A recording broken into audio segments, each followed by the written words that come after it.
going? He wants to be he wants to be Bruce Buffer. Bruce Buffer's Buffer. a little bit of an idol of mine. He's the UFC host. Yeah, he loves Okay, it. gotcha. Fucking, that's the coolest job ever. Let's get ready to rumble. Well, that's his brother in boxing. Oh shit. Bruce Buffer goes, it's Oh yeah. Dude, how does a family just monopolize the announcing scene like that? The intro scene. Yeah, it's like what the. That's got to be coolest- something in the blood. coolest shit ever. Really crazy. got a grip It's so on it. cool.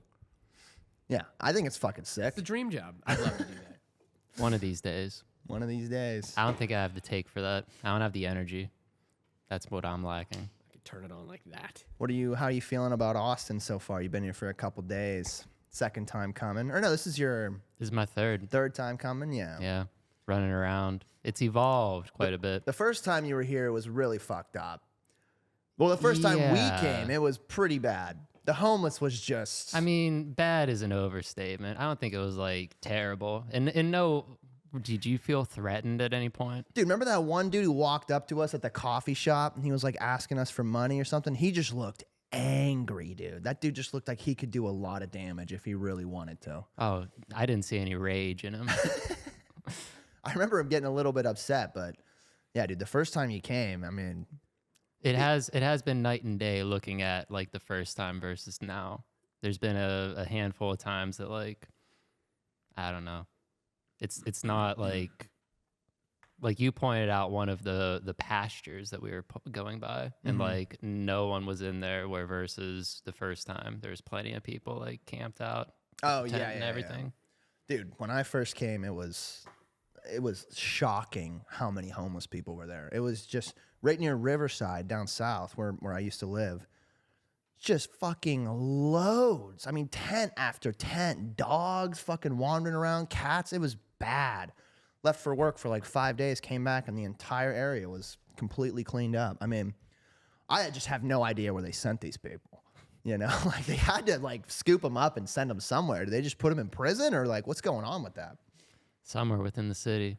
I mean, are there programs? Have you heard anything like that? There's people doing like, I've just heard people talk about it. I don't know any like deep intel on it, but I've heard there's like people with land that have taken some of these people in and are trying to like take care of them and get them off these drugs because majority of these people are just on loads of hardcore drugs. And so it's like, it's really hard to bring someone like that back into society and like make them, you know, accommodate to them, you know? Right.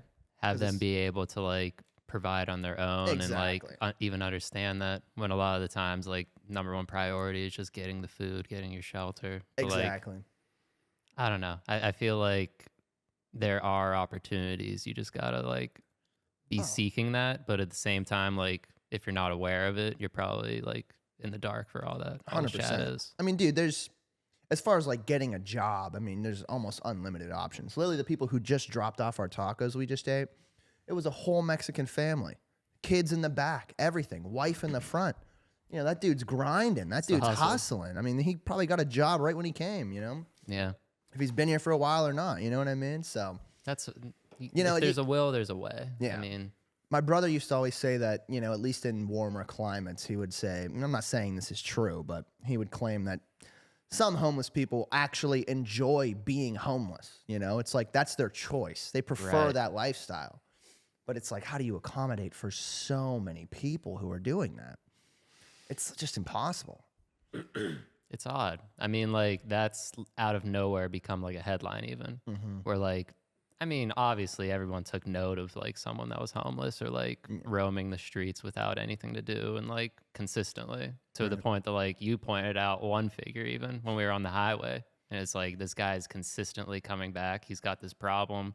No one's out helping him. It's just all the cars flying right by him. Right. But at the same time, he's not. What is he doing day to day? I mean, he's wandering. He's on the street the entire time. Yeah, that dude in particular is just wandering around.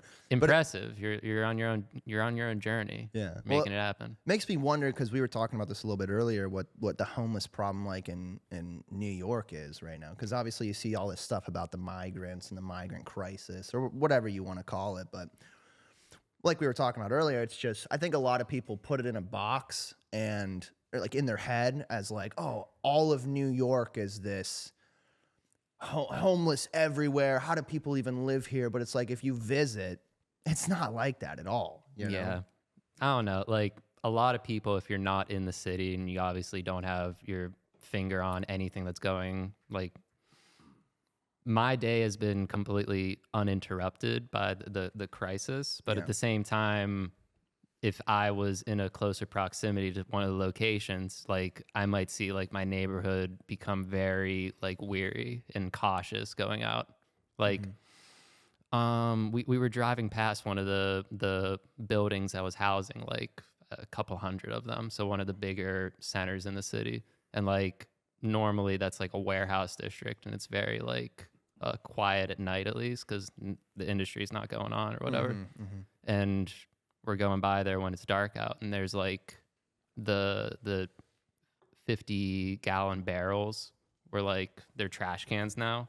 Damn. But like with those, they're like doing the fires, and there's like trash fires, like hundreds of people on the street just like chilling because like fucking they're in this Christ. warehouse. It's not like built to accommodate people. Yeah. So they're like, yeah, that we can roam out on the street and do all that. I saw a video of a guy like doing street food where he was like roasting rats.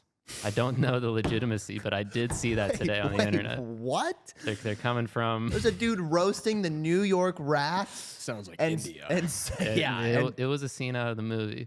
that's fucking insane. Jesus fucking Christ.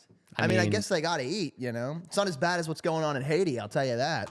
But that's the thing. They like, are literally eating people in Haiti right now. It's fucking insane. Just burning bodies, people just walking up, taking a chunk out of some dude's leg and just munching. anarchy. Yeah. Well, they let out, I mean, we can talk about that at some point, but they let out all the prisoners in Haiti and just fucking absolute chaos in that fucking country, dude. It's crazy. I think we should just give all the homeless people Apple Vision Pros and just let them just be on the moon, man. You Let can them live just your own world. inject heroin and just sit on the moon consuming whatever content they want. Yeah, just watch them interact with dinosaurs. So gone off film. I'd watch that. Just zooming. Yeah. I mean, at least at that point, if they're like having a manic, break, you at least think they're seeing something. What if you sent them to the virtual slammer? Like you were in, like you had to go through the whole process, and they were so fearful of that.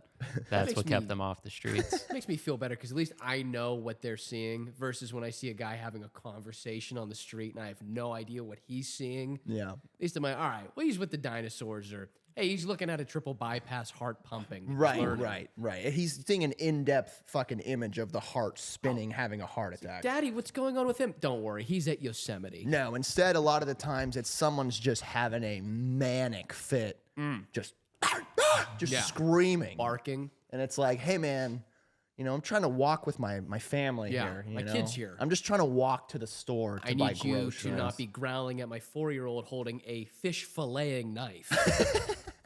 Dude, there was this crazy story here. My girlfriend actually knows the dude because he goes to the same music school as she does, and he got attacked with a machete in the park, just randomly. Didn't even do anything to this man. Just fucking machete pulled out to the back. He thought someone just like bumped into him, and he just turned around, and this dude's just staring at him. And he's like, "What's going on?" And the dude just got a machete, and he just starts slamming on this dude, Swinging. all over the wrists. Dude, Oh. yeah, it was bad. He like cut one of his main arteries, so he like had to go to the hospital. It was crazy. That's just an episode. It's scary, man. Sometimes it's a little bit scary in the city. Nowadays I feel like you just don't know what's gonna happen in moments, Right. I mean, you still live and you're fine. And like I said, some people think that you can't even go to New York without having a good time because it's just homeless people everywhere. Same with LA. It's like, I mean, it's bad, but it's in its areas, There's a reason the top 1% of the world live in Los Angeles. It's not Right. because they just want homeless people around them 24/7, it still is desirable. That's why people are still there. But like, at least with the city, it's crazy. but both of us are from Ohio, and we're like, we went on our own journeys. I actually came out and toured Austin with Dave when he was thinking about moving out here, but I was between here and New York. But I ended up moving to the city, and it's crazy seeing like I didn't know that something that would happen within the city would be like a news story that was national, like front page or whatever. And then like I'd be getting texts from friends and family like, oh, were you on this train? I saw that something happened here. And it was like, no, that was in the Bronx. I live in Brooklyn. That's a 2-hour train ride at the least. Yeah. So it's like, but you just see the city and it's like, oh, the entire subway system is under attack is crazy. And it's like, I mean, I've had my encounters of like some craziness, but everyone that's going to be there day in and day out, you're going to find yourself in some situations. That's just a city life, though, dude. Right. That's like the inspiring part. It's like you can write and when I was in Chicago, like you could just come home every day and just write a journal entry, and it's a different fucking experience every day. Right. Whether it's some dude, I saw a dude on the subway who just had like 3 bags of trash, and he was having like a little episode or something. He's just like leaning forward, eyes real big, snot just dripping down, dude. And he's just got this bag full of poop. Like there was just, Poop. I swear to God, there was poop in the bag. So everyone on the subway is on like one side because they're like, fuck, we got on the wrong fucking train car. Yeah. We should have got a different one. And it's just everyone's on one side, and this dude's just boogers just leaking, just right on the ground, man. But it's like, you know, you experience something like that, and you're like, that is disgusting. But also, in a way, that's kind of the experience of living in almost any big city, you know? Right. I mean, coming where we come from, it's so small, and just your perspective is so like small. Yeah. And that's something that you expand upon. You're able to see the different cultures and different people and just how you would even interact with them and not make them feel uncomfortable, but also still be yourself. And it's like, that's something that I can take away from being able to go to a larger city and really experience all the different things that it can offer. But what would you say, like, the biggest difference, considering that we're both from, like, a very small town in Ohio? What do you think the biggest difference is from home life as compared to city life in literally arguably the biggest city in the world, New York? yeah. I mean, it's a tough question, but...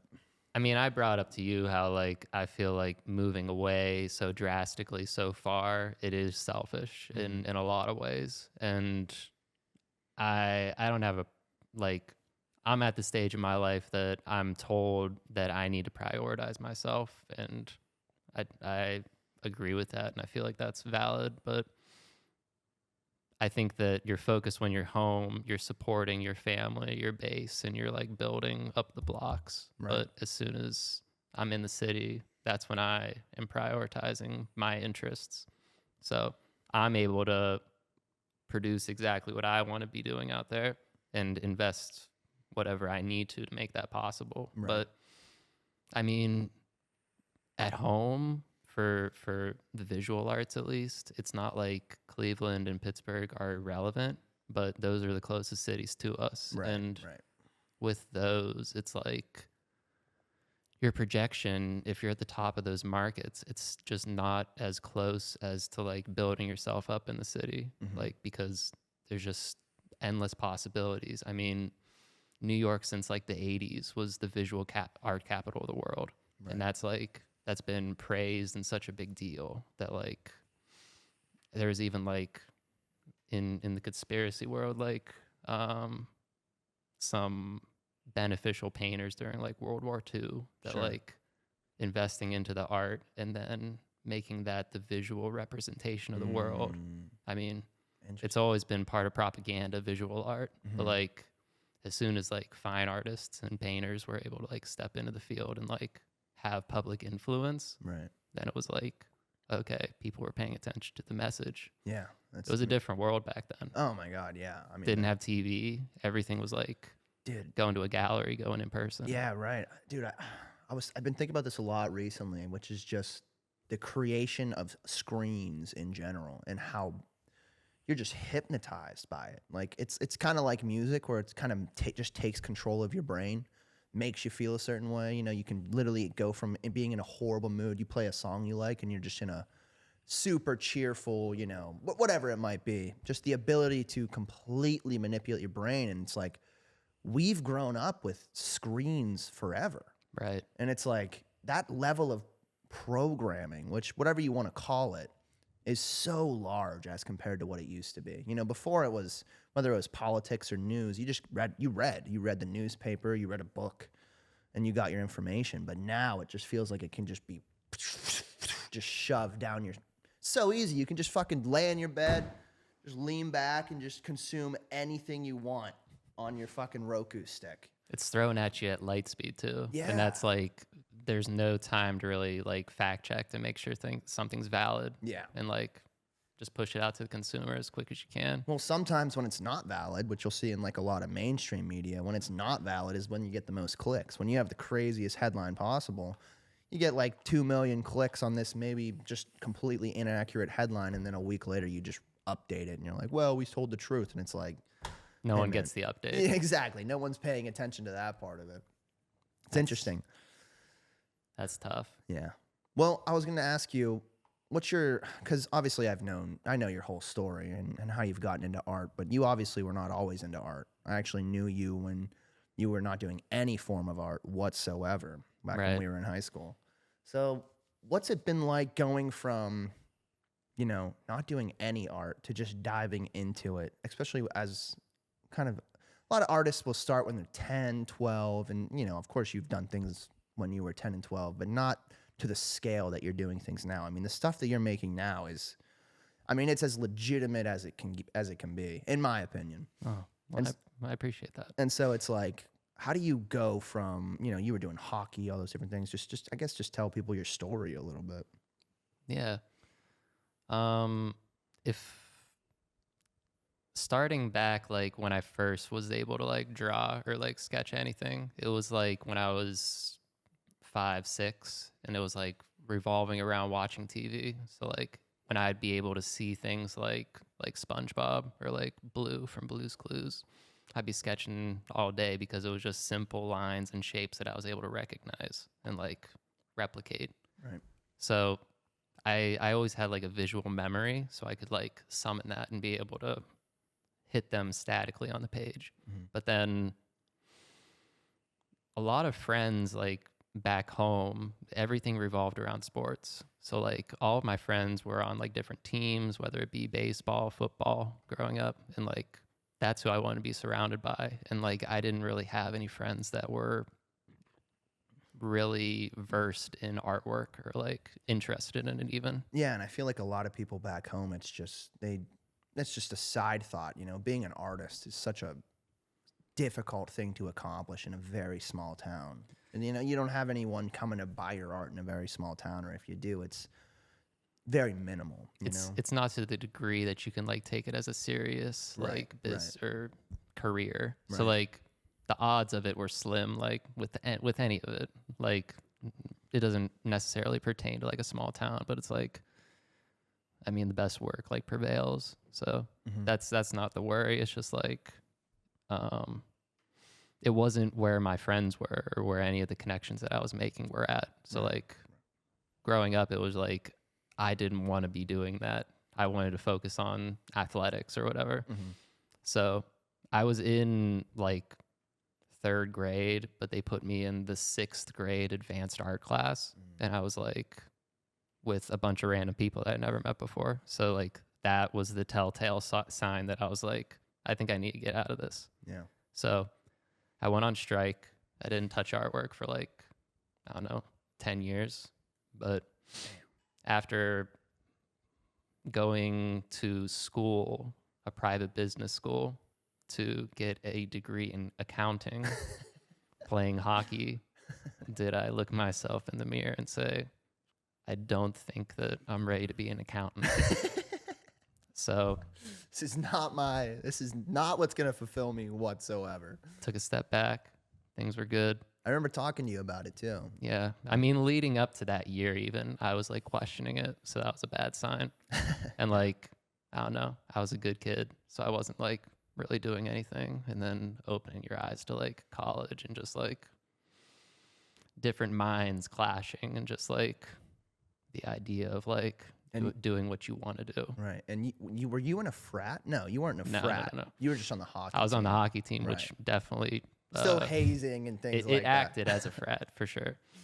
So like that's a completely different culture from then transferring from Pittsburgh over to living with a friend in Akron, Ohio. That was like my wake up call that I was like finally going to school for graphic design, but I ended up getting a minor in painting. But that was the complete transition of just like, oh, I think that it's possible to make this like a career. If nothing else, like, I mean, it's much more appropriate than accounting. Yeah. So I mean, the jump from hockey player, accountant to full-time painter artist is literally the most drastic shift someone could even probably do. Accounting, I mean, I could never do it. There's just no chance I could ever do it. I was good But at math. if you convinced yourself that you could, or like that's what you're supposed to do, like a lot of people do, then that makes sense. I mean, you can make decent money doing it, but Right. I was thinking engineering even before accounting. And like because that's just because I was good at math. And like anything that I was able to visualize and put like a formula behind, that's how like my brain would work. Everything's visual. And like if I saw a chart, it all made sense. If I saw the formula itself, it was pretty confusing. So like when I got that dimension to like a lot of the different things, I was able to like piece it together and like actually excel at it. yeah. So that's it made sense when it was like when it came to accounting, but then all of a sudden it was like this is not long term. This is just like the Excel sheet that never ends. Yeah. That was like the doom and gloom. Right. The never-ending grind of forcing yourself to do something that just simply would not fulfill you. Right. And not that that's what I was doing with hockey, but it was like I saw myself like completely devote myself to something. And then not that that was the goal that I set that I wanted to play in school, but it led to me making decisions that were not necessarily in my interests at the time. Right. So, and that was the majority of the debt that I accumulated in school that 1 year there. Was that Robert Morris? Yeah. Damn. So that was like tough. Damn, that's tough. Fuck. It's a big time mistake. Ugh. But at the same time, you can view it as a mistake, or you can view it as the necessary steps to, to find a fulfilling life, Right. which So- is good. I But- stepped on in. I mean, I don't know. To make that leap is honestly very noble, especially considering where you're at right now. You should pull up his ParchPak Instagram so we can look at some of these paintings. But the scale in which you've adjusted to this lifestyle. I mean, I've known you through the whole process. You were a very, very different person when you were like a junior, senior in high school. Very Right. different. Right. And your legs were fucking this fucking big, dude. I was thick as hell. He couldn't even wear like jeans. Like he had to get like very special jeans because his thighs were just so thick. Big waist. Skinny jeans were in too, so I was a mess. Let's look at some of these real quick. Yeah, the paintings are a little bit further down. Right there. And pull up any of them. And click Very into skeletons right now. Yeah, I've noticed that. Honestly, I've noticed you've been into skeletons for like roughly, I want to say like maybe even 2-3 years now. 'Cause Right. even when you were back in Akron, you were starting to paint skeletons. I mean, obviously I'm not asking you to explain each art piece, but what's the obsession with the skeleton? Is there a purpose behind that decision?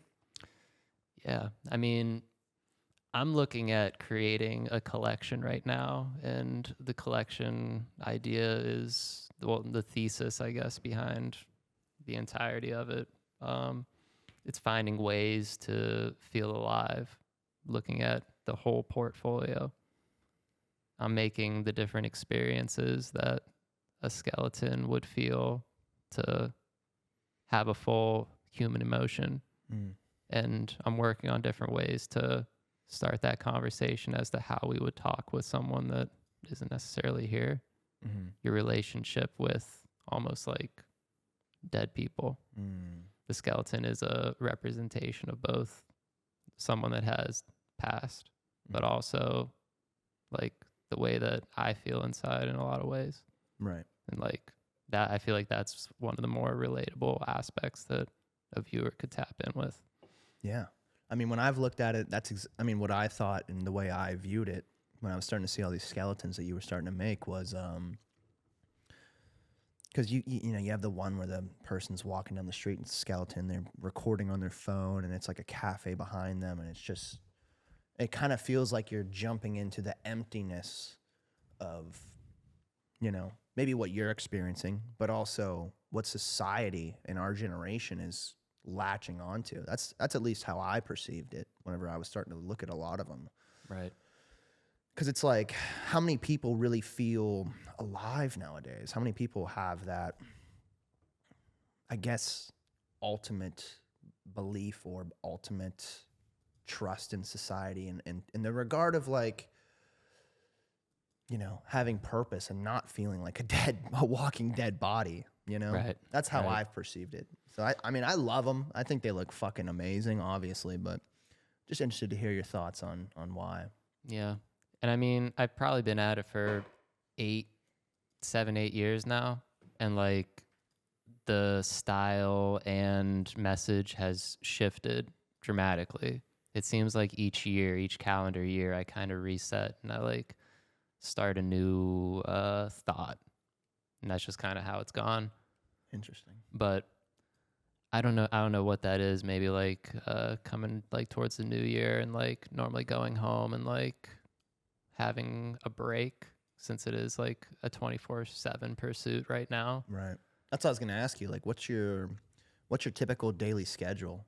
Because obviously you have your full-time job working at Sirhart, which is pretty fucking cool. You're doing graphic design. Yeah, it's graphic design at Sirhant. Oh, It's- Sirhant. Yeah, Yikes. no worries.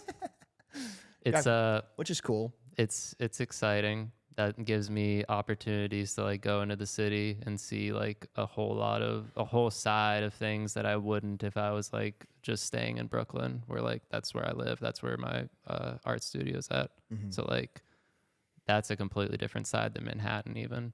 So that's kind of my daily excuse to go on into the city. And like I think that the most important thing that I'm getting from that is being able to like go just grab lunch and see something that I would never see before, whether that be someone at their lowest low or someone at their highest high. Mhm. Which that's one of the more exciting parts of the city, where like you never know what you're gonna run into, and it can be a great thing or a terrible thing. Most times good. Most times good. I mean, I've not come across anything detrimental to the point that I'm like scared. Well, maybe a few. There's some questionable figures out there, but like, Fuck yeah, there is. If like the entire mentality is like you're sticking to your business, I mean, it's kind of sad where like the group thought, Yeah. like no one's gonna take action on something so minuscule, where it's like I mean, your heart does open up when you see like an old lady with a cart trying to go up the train stairs, and like, Well, yeah. like two guys come up underneath and like pick it up for her, and they're like, "Please, we got you." Yeah. And that's always like promising. People are gonna be there if you need it, But it's also like, hey, grandma, maybe you aren't made for this any longer. You know what I mean? potentially. I mean, the message is like always love, but it's like, I can't believe you're an inconvenience most of the time. That's frustrating. It's frustrating if you're having a bad day and Yeah. like you're trying to bring your package onto the train and it's packed. But no, there's plenty of like warm stories that I can pull, that Yeah. like you see strangers just like helping one another. That's like it's a net positive, I'd say. Right, right. But your weekly schedule, you know, you go to work, obviously you have your full-time job, but then after work you go straight to the studio or something like that, and you're just grinding pretty much every week. So realistically, you're working like 12-hour days every day, just to give people who might want to be an artist and also, you know, make a living doing it, the type of work it takes to actually Right. do it. Because you're pumping out paintings. I mean, it seems like it's like once every week, every 2 weeks. Like you're really getting them out pretty quick.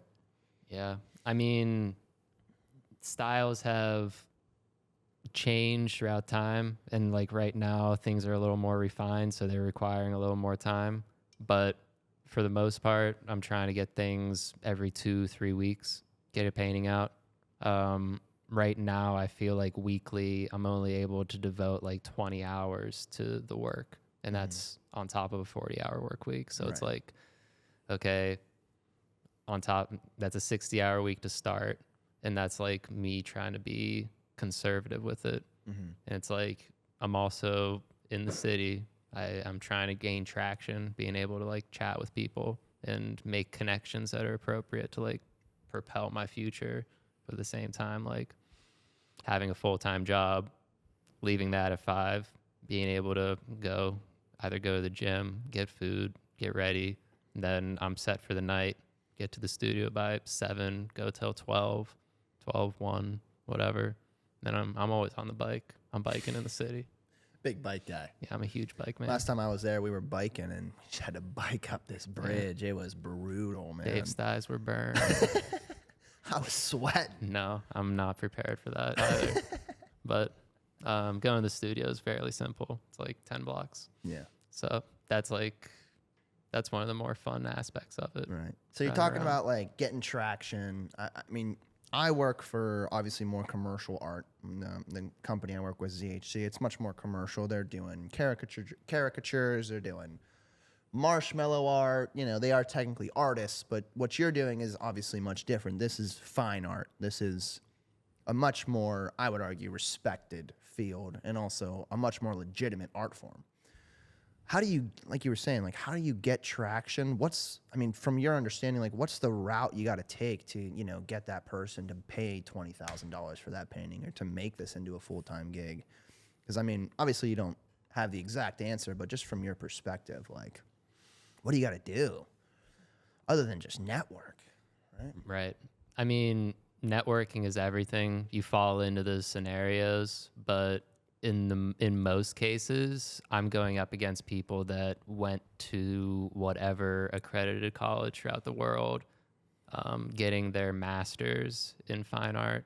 So they're like studying beyond just art history, like they're becoming experts in it. Right. On top of developing their own style and their own paintings. Right. So like going up against the people that have that accreditation, with that, you're probably getting a senior show at whatever university you're at. Right. So like, and that's not out of the question. I mean, I've thought about going back and like doing that, showing my portfolio and saying like, this is what I want to pursue. This is the theory that I want to dive on into. Right.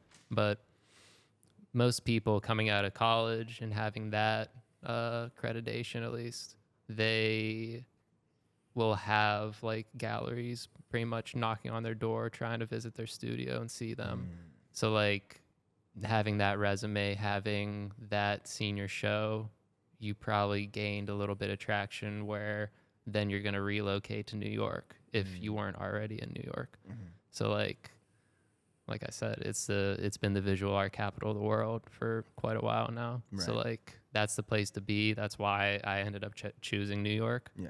But all of the galleries that are relevant right now, there's a big distinction between a museum and a gallery. Museum is like dead people. That's like the Picassos, the Monets, the ones that are Right. larger than life. Yeah.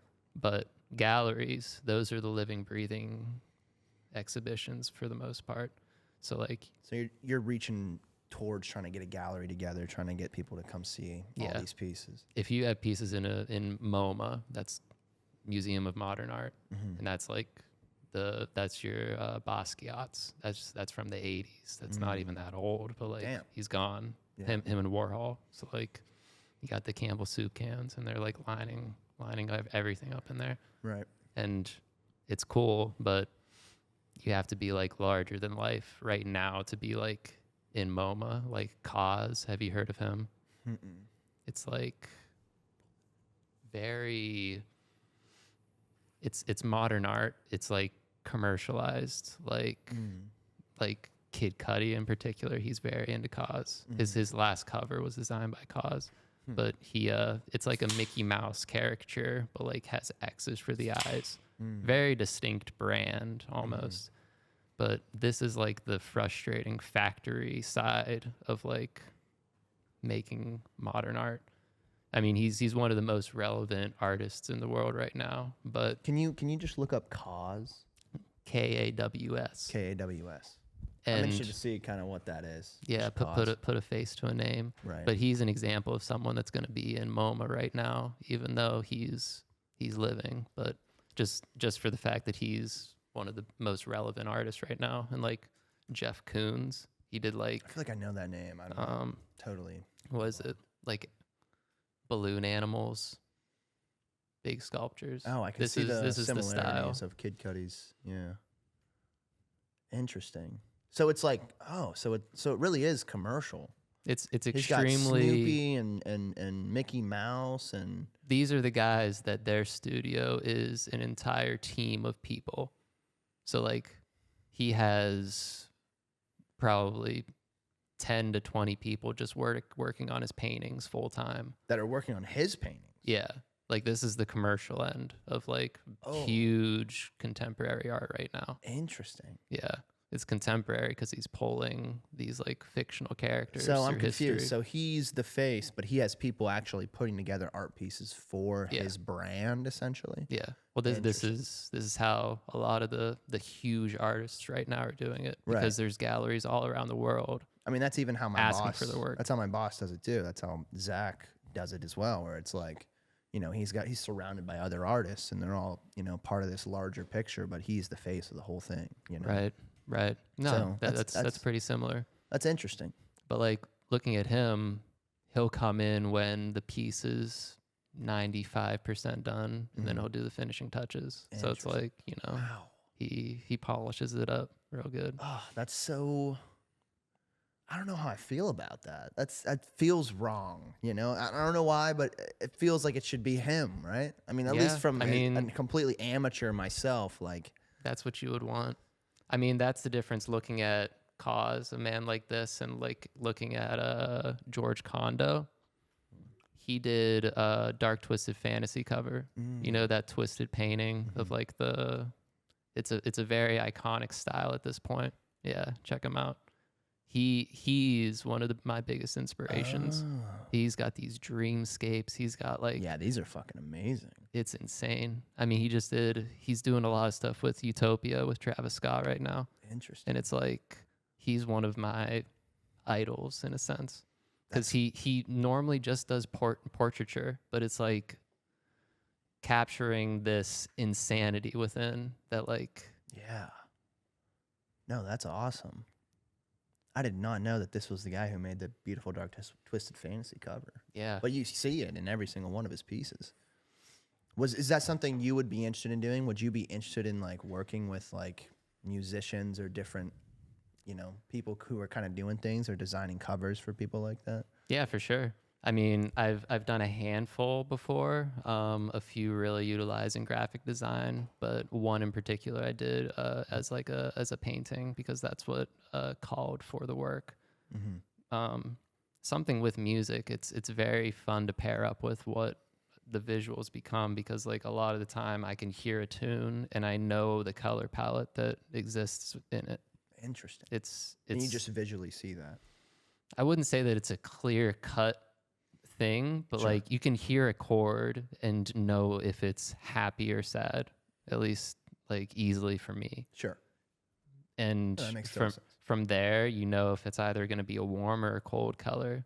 And then you kind of like fine tune it to like, oh, if the majority of this beat has like some happy yellow like keys in the background, but it has like a very prominent snare, you might go yellow red. And then what pairs up with yellow red? Well, that's the primaries. Then you can throw the blue in there. So maybe that's the bass. But the blue, since it's a predominantly happy track, the blue becomes like super unsaturated. So then all of a sudden you got this sky blue with like this warm yellow, like a landscape, and then like some red pops. It's pretty cool. You're turning me on back Yeah, here behind man. the dash. You're Man, making- you should just make ASMR Jesus videos. Christ. That's Yeah, like you some just Bob like Ross. The blue and the red.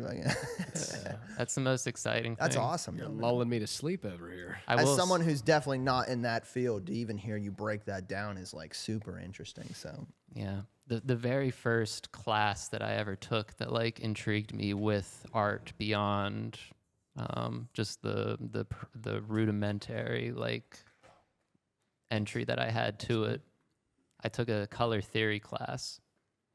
thanks, man. And that was actually the professor at Robert Morris that pretty much convinced me to transfer to Kent State. Really? You had a Yeah. professor who wanted you to leave. That's pretty I wouldn't- fucking cool. I wouldn't say she wanted me to leave, but I've never had a professor apologize to me after a course because it was so watered down for someone. Jeez.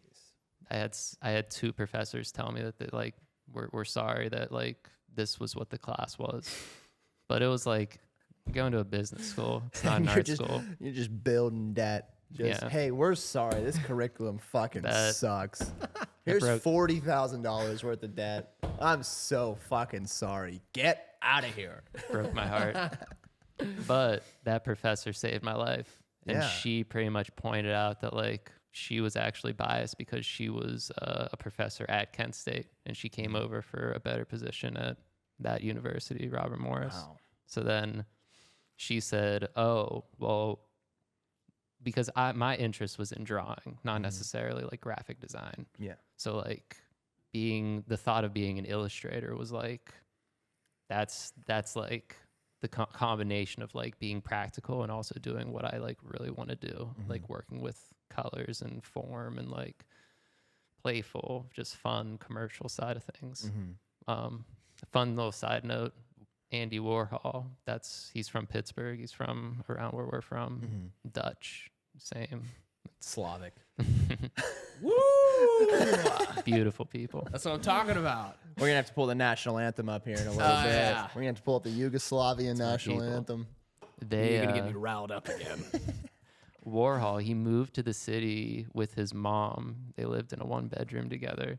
And he started off doing window artwork for commercial gigs. So he was doing illustration work when he first moved until he was able to like break into the Oh, pop he art. did he do Obama's? No, he didn't do Obama's. No, I'm so sorry. that's It Shepard looks- Fairey. It does look similar. I'm not. You know. No, it's the fields of color that Right. are like blocked together. Shepard Fairey, he did Obama's.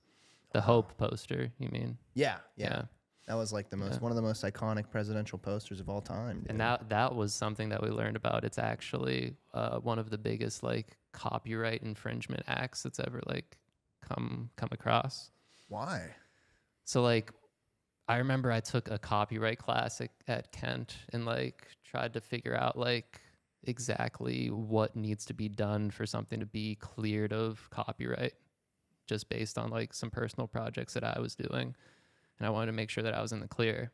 And with that one in particular, it was a photo that was like drawn over an illustrator. So it was just like fields of color, very, very broad. The Shepard Fairey Hope, or Shepard Fairey Obama. Bobamba Brilliant, man. killed a lot of innocent people, though.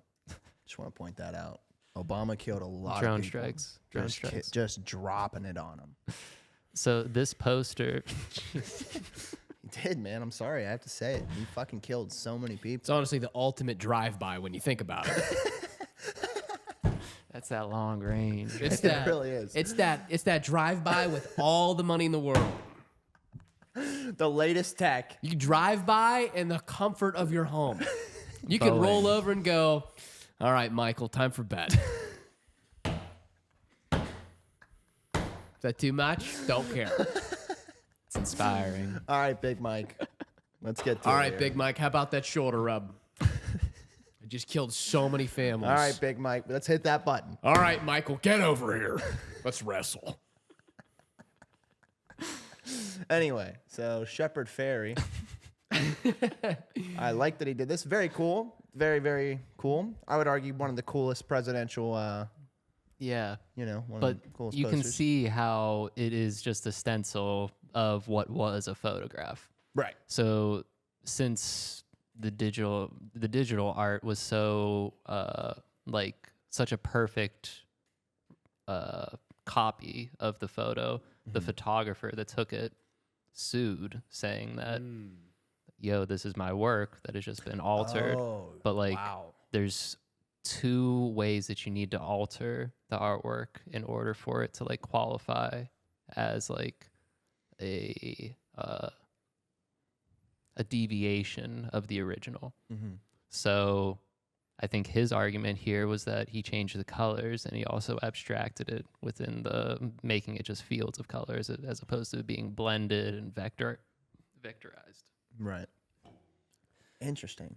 So I believe he got away, he got out of it, but this was one that like was for the record books that I at least learned about in college, that it's a big no-no. Right. And ever since then, this is the guy that started Obey, like the skate company. Oh shit. Yeah, he does huge like 100-foot murals. Yeah, I've seen them when I was in Chicago. They were all. I mean, there was Yeah. There was this one in particular. It was fucking massive, dude. Like a whole side of a building. Yeah, Shepard Fairey, he's crazy. Obey is a fucking huge company too. Right. Wow. So one thing you told me that I find really interesting and I don't really fully understand is that some of the biggest artists that are, you know, maybe selling their pieces are not like these people who have, you know, a million followers on Instagram, or they're not these influencers. It's people who have like 500 followers on Instagram and they just are just cashing the fuck out on these paintings. Like, Right. how does that work exactly? Like, as someone who doesn't know really much about that or had never really heard of that. Because, you know, from my perspective, I'm working with influencers. I'm thinking, okay, you got to have at least some type of social media following to fucking make any money. But Right. you were telling me that you don't really need that. I guess it is the overarching statement that quantity is better than quality. And like if you're introduced to a handful of buyers, that's all you need. Because those are the ones that are going to be investing in your career. So like as an artist, if you have a collection and you run into a buyer that's interested, they're most likely going to, while you're still dirt cheap and undiscovered, they're going to buy up like 10 paintings right away. And all of a sudden you're going to have like a nice pocket because they are investing in your work, saying that very soon you're going to be legitimized and you're going to be worth a lot. So I'm going to gather up as much as I can. Right. And then when it's time for me to make the connections with the gallery, then I'm going to start showing your pieces. And then all of a sudden you're into this market, you're getting the notoriety. Right. And like, then there's other buyers that are trying to buy from that buyer. At that point, yeah. Yeah.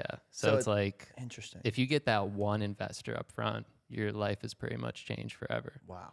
And that's an exciting aspect because there's no other place that's going to have that capital to even invest. Other than like New York and a couple of different Just places. major markets. Right. Just people with just fucking loads of cash, dude. Right. And that's inspiring. Yeah. Not necessarily the loads of cash part, but like the opportunity that you can change your life just based on like putting a few years in there and being able to make the appropriate connections and be able to like grow within that. Do you ever worry about the gatekeeping aspect of it? You know, because obviously if you're that investor, you have so much control. Or if you're someone who's just got loads of cash and you're working in the art space, you know, you have a lot of control. It's like you said, I'm buying up all these paintings, but then I'm going to make these paintings really worth something. I'm going to take them to this gallery and really blow this up to make my money back, right? Right. Do you ever get concerned with the gatekeeping aspect of the whole thing where it's like you are really relying on just a couple people to find you? You know, it's something that I think in any art form, whether it's movies or, you know, paintings or music, it's just something I feel like people have to think about as you're trying to achieve that. Right. Because, you know, you hear the stereotypical stories of, you know, oh, they sold their soul for, you know, a couple $1,000,000. I don't know. In my mind, I'm always thinking about that stuff. That's the last thing I would want to do is sell my soul just to, you know, cash out.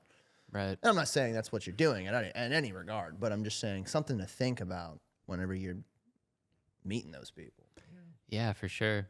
I mean, because it is people that have like an influence over your course going forward. Yeah. So like you definitely have to keep that in mind. But What I if don't they know. what if they give you the Harvey Weinstein treatment and they just, ask for a little SD, man? That's not me. Or DS, I should say. It's better than the hot Cosby treatment. Yeah. That's much Wine and better. dine you and want to talk business, and you wake up and it's like, shit, I am sore and my paintings are gone. I don't remember anything from last night. What happened? Where's all my canvases? ParchPak is packed up and gone. Please don't fucking SD to make those paintings sell. They will sell. It's a big time blur right Believe there. in yourself. Yeah. That's my main point here. We worry about you. I do. Especially in New York. You never know what the fuck can happen.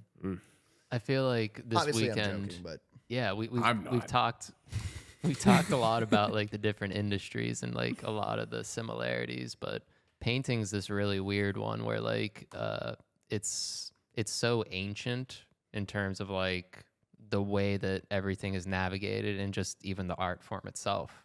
It's like it's not illuminated, it's not exciting. It's like it's held like sophisticated where it like people feel intimidated just going to a gallery a lot of the time because they don't know how to act per se, where it's like you just interact with the art, and that's like the whole purpose of it is seeing it in person and being able to immerse yourself at scale. yeah. There's a ratio that you're supposed to stand away from the painting to like fully digest it and like based on its dimensions, but that's completely different than seeing it on a phone screen then. Yeah. And that's one of the most challenging parts of like the modern day like painter. Every single piece is the same size just on your phone. Right. And it can be a 6 foot tall painting, but you're not getting immersed into it. You're not like getting it at scale. Yeah. That's tough. Yeah. But what was your question? I was asking you, I love everything you just said. That was incredible because it's so true. I mean, when you see paintings in real life, like when I was in Chicago living there, we went to the Art Institute. I think I took you there once if you came and visited. I think we went there. Maybe we didn't. I don't remember. But dude, some of these paintings are the fucking size of an entire wall. These Roman paintings are fucking huge. And obviously there's other ones, but like, I mean, you see them and you're just like, Jesus, that's the most, specifically with the Roman paintings.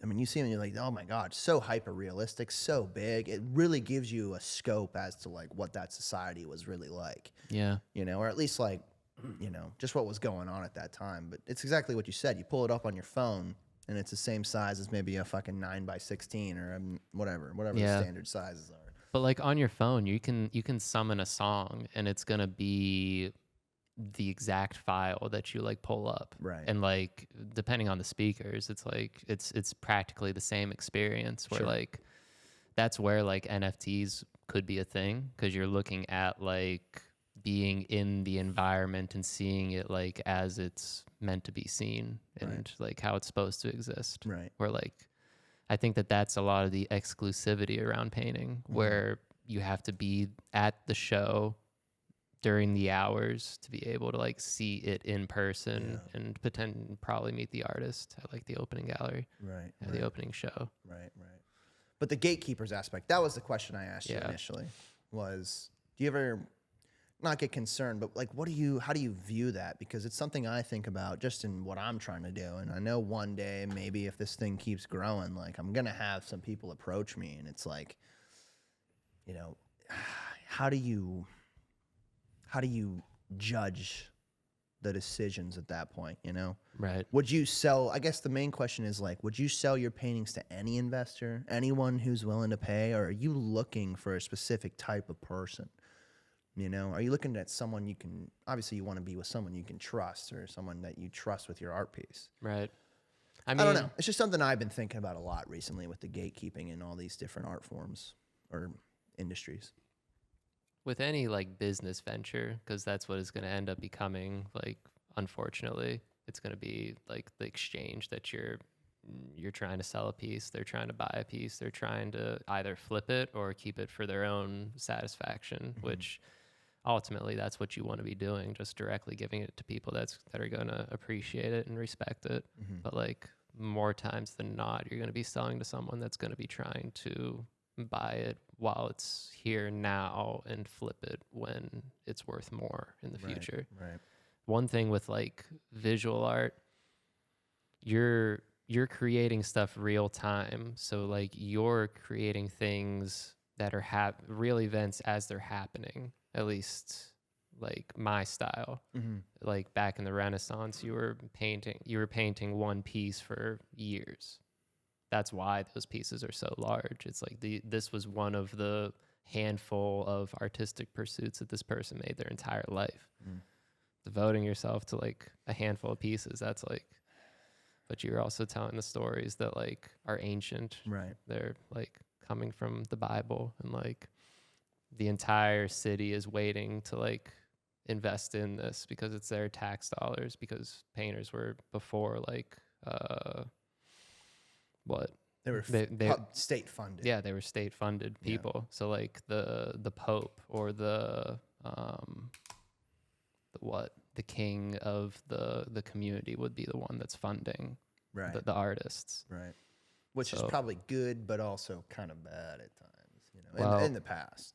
It created some of the most recognizable and like legitimate pieces of all of humanity. Right. Like the Mona Lisa came from that. It was a commission. That's crazy. Or wait, with Leonardo, that could have been an individual pursuit.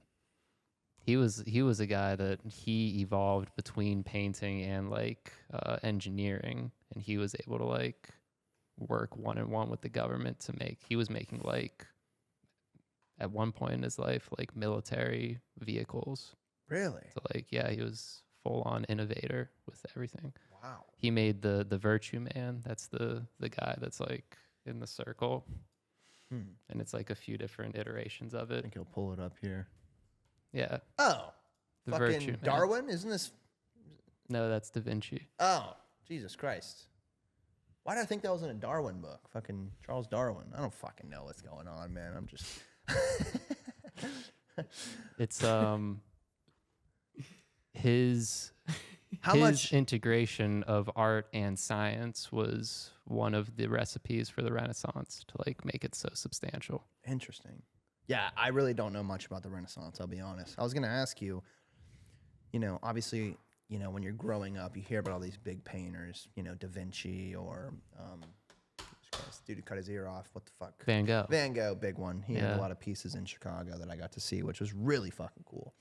And I guess what I was going to ask is like, you hear about all these names, but how much inspiration does that give you as a more modern artist? I mean, obviously you live in a very different time, but like looking back and seeing how they did this, does that inspire you? Does it, what does that do for you? I think one of the most important parts of creating going forward is understanding the past. So whenever you're creating going forward, you're pulling things that were created and done before you. So you look back on the biggest art movements that there were. Van Gogh, he was one of my favorite art movements. He was post-Impressionism. Impressionism was, it was birthed in France because that's where it was the most relevant place to be at the time, back in the 1880s.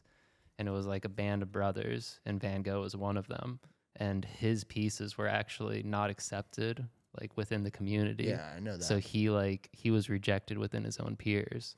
He was one of the prime examples of like, he was creating stuff real time that was ahead of its time. Right. So no one accepted him. He sold one painting in his entire life and struggled beyond all of that.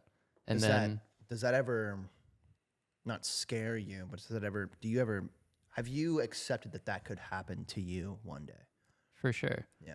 I mean, you've already sold more than one, of course, but yeah, looking at what you're creating in real time, you're holding a mirror up to the viewer and showing them reality in front of them.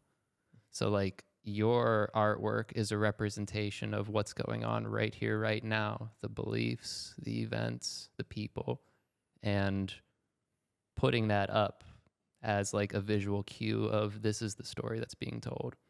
So I feel like a lot of the time it's a retrospective appreciation because you're looking at these art movements years beyond when it was actually created until you're able to look back and say, oh, I remember when that happened. Right. And I remember how I was feeling during that. And that's being portrayed in the aggressive strokes that are on the canvas, the color palette being so violent or whatever event you're trying to record. Mm-hmm. So like you resonate with what you saw, and that's visual art that's being like appreciated down the line. Yeah. You're able to look at like real-time events and like see that it is as boundary pushing as well. So like even looking at surrealism, that's like Dali. Do you know Dali? He did a painting, The Persistence of Time. It's like the melting clock. Yeah. Yeah. Yeah. Salvador Dali. Yeah. Yeah. That's a very interesting He's got a very, piece. yeah, it's very, very cool. I mean, I think I actually might have seen this in person in Chicago. This might be in Chicago. I don't remember. It's in MoMA. Oh, okay. I only know that because I've been there. But and I think saw I it. studied this piece for a class or something then. Yeah. This piece is, I think, 8 inches wide. It's one of the most noteworthy pieces of Really? all art history. And it's So it's like this fucking big. yeah, it's a little bit bigger than like a postcard. Wow. He Dali was such a character, but he claimed that he did it in one night, but he was like, do you guys know what he looks like? He had like the curly mustache, but like he was Maybe I've seen a character bigger than anything in his time. Yeah, check him out. Wow. Wow. That's like to scale, probably. No one's doing that today. Yeah. No one's pulling that off. Wow. But That's incredible. is it Freud, the psychologist? He was on sleep. Huh? Who was the philosopher that like studied sleep so in depth? Oh, Freud. Jung? Carl Jung? He did dream analysis a lot, but Freud was obviously one of the foundations of modern psychology. But Jung he did a lot of dream analysis, if that's what you're referring to. I don't think that it was him. That's Carl Jung? yeah. No, not him. I don't know then. I mean, those are the two main ones that I'm aware of, you know. In terms of when sleep was being studied in like psychiatry, that's when surrealism was born. And this entire study or this entire art movement corresponds with like this was the new idea that was being introduced to the public. And this was what everyone was thinking at the time, the boundary pushing ideas. So that's why this art movement was such a big deal, because it was putting an image to the theory. So like this is a very good example of like, oh, this is exploring the dreamscape that is being studied right now in philosophy. Which is interesting. It makes me think about modern art to this day. And there's so many people trying to do, you know, painting and a lot of things like that. But the craziest thing about painting or really any form of art is just the ability for the brain to literally create its own whatever and put it onto a physical, you know, thing, whether it's a canvas or a wall or whatever it is, and it just be this creation within a human's brain. Something's just channeling into the mind to make you put whatever it is on that canvas on it. And it could be something so foreign. I mean, when you look at some of your art, Vince, if we can go back to his page to just maybe dive into what I'm getting at here. Yeah, go down to specifically. So that one right there. No, to the left. Left of that. This one. Like in your mind, it's like, you know, someone completely outside of painting or anything. Like, how does someone come up with something like that?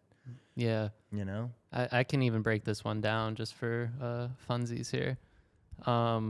This one is titled Off the Rails, and it was moments after we're in Ohio. We're from Ohio, and there was the train derailment in East Palestine, and that was a very big deal for us. It was. That was very bad. So Very this bad. was moments after that happened, and that's why the title of this is Off the Rails. Wow. It's like the infiltration of the chemicals that like we kind of were exposed to, or at least our families reported to us. Right. And like it also had the insanity and the corruption and the interlocking of like someone being like off the rails, like doing a line of coke. Mm-hmm. So it was like it had that energy of like this is intense, but it's like an attack Right. on these people. Right. So like there's the figure that's kind of in shock, taking it all in. That's like the mirror that I was talking about. That's that right there is supposed to be the viewer looking at itself. Right. You're in shock, but you're being attacked. Like my portrayal through that is all of these like abstract, crazy, like motionless lines that are alluding to the motion. Mm-hmm. That's like looking back on art history. There's an entire movement called futurism, which it's the first time that film was invented, and we were able to see step by step all the movements. And it was the first time we were able to accurately portray movement in artwork. Yeah. Because static, there was a time that we didn't know that all horses trotted on both right legs, both left legs, like alternating. The original film. Yeah, there you go. The first ever made movie, whatever you want to call Well, it. that completely changed painting forever. Right. Because all horses before were portrayed with the front legs going forward and the back legs, and they were airborne. It looks like they're doing a belly dive. It's crazy. But like, that was the first time that you saw like a multiple frames combined into one piece. Right, And right. like, you instantly understood that was motion. Yeah. So like, pulling from that, being able to portray that as motion in here, that's like, you're constantly pulling from the last like huge art pieces that like obviously found success in that. Yeah. And that's what, in real time experience as well, which is what you're talking about with the East Palestine derailment. yeah. And that's like, that's what you would consider contemporary art. Yeah. Well, Interesting. maybe just in theory it would become contemporary art, but it's any time that you're like mashing together different historical pieces and like making something new out of it. Right. That's why like Kanye is like a contemporary artist. He's Right. working with sampled songs, sampled pieces. He's pulling existing sounds and putting them together like a collage. And that's like pretty much what you're doing with painting. Right. So, you know, this might be a large question for you, but I am curious. Just from my experience doing anything creative, I've always found that anytime I'm doing something creative, it's always momentary actions into a larger thing. You know, you make one line here. Whenever I've done any drawing, and I'm not an artist by any means at all, but whenever I've done any drawing, I've always taken it just one stroke at a time. And I've always found that anytime I do that, I get, you know, something that is an art piece or something that means a lot to me, or, you know, it's a legitimate piece or some type of drawing or something like that. And that's just my creative process. You might not be able to pinpoint exactly what yours is, but what is your creative process going into an art piece? Is it like that? Is it just one stroke at a time? You're kind of piecing together this larger thing that you don't really fully understand yet, or what's your process creatively? I think my process has evolved the more that I have refined my message. So like, I think like painting is pretty relatable to music in the sense that like you're building up a bunch of singles to be able to create an album, change album with gallery. You're having a gallery show with a bunch of singles that you've lined up, and that's your release. That's why it's such like a big deal. But my process now that I have kind of a message that I'm like refining and being able to like pinpoint instances that fall in line with this thesis. It's been working a lot from sketch, and I'm like finding instances and just jotting them down and finding a compelling way to like position to create this like tension or like tranquility within the piece. And like I was going through a very chaotic time when like a lot of like these pieces on the screen were made. They're like very chaotic in the sense that like this was during the pandemic and like we really didn't know what was going on, and it's intimidating. But a lot of more of the current ones are a little more clear-minded and a little more pinpointed on like the message. So like I find that sketching it out and being able to like find how the forms fit within the actual canvas.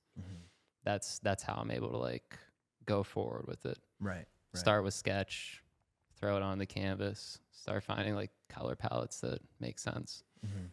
Put it all together. Interesting. Yeah, I don't know. That's very, very interesting.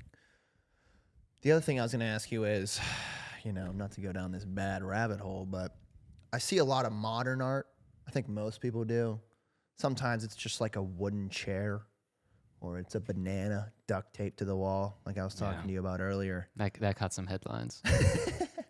Banana on the wall sells for like $10 million, and you're just like, hey, man, what the fuck is going on there? Hunter Biden's making art at this point. Right. And selling it for like hundreds of thousands. Well, there's a few question marks around that. Well, one. that one in particular might be up for debate. Why? That guy's got some sus activity going on 24/7. It's not stopped, but it's okay. I mean, some would say he's a legitimate artist at this point, but with those connections, you fucking better be.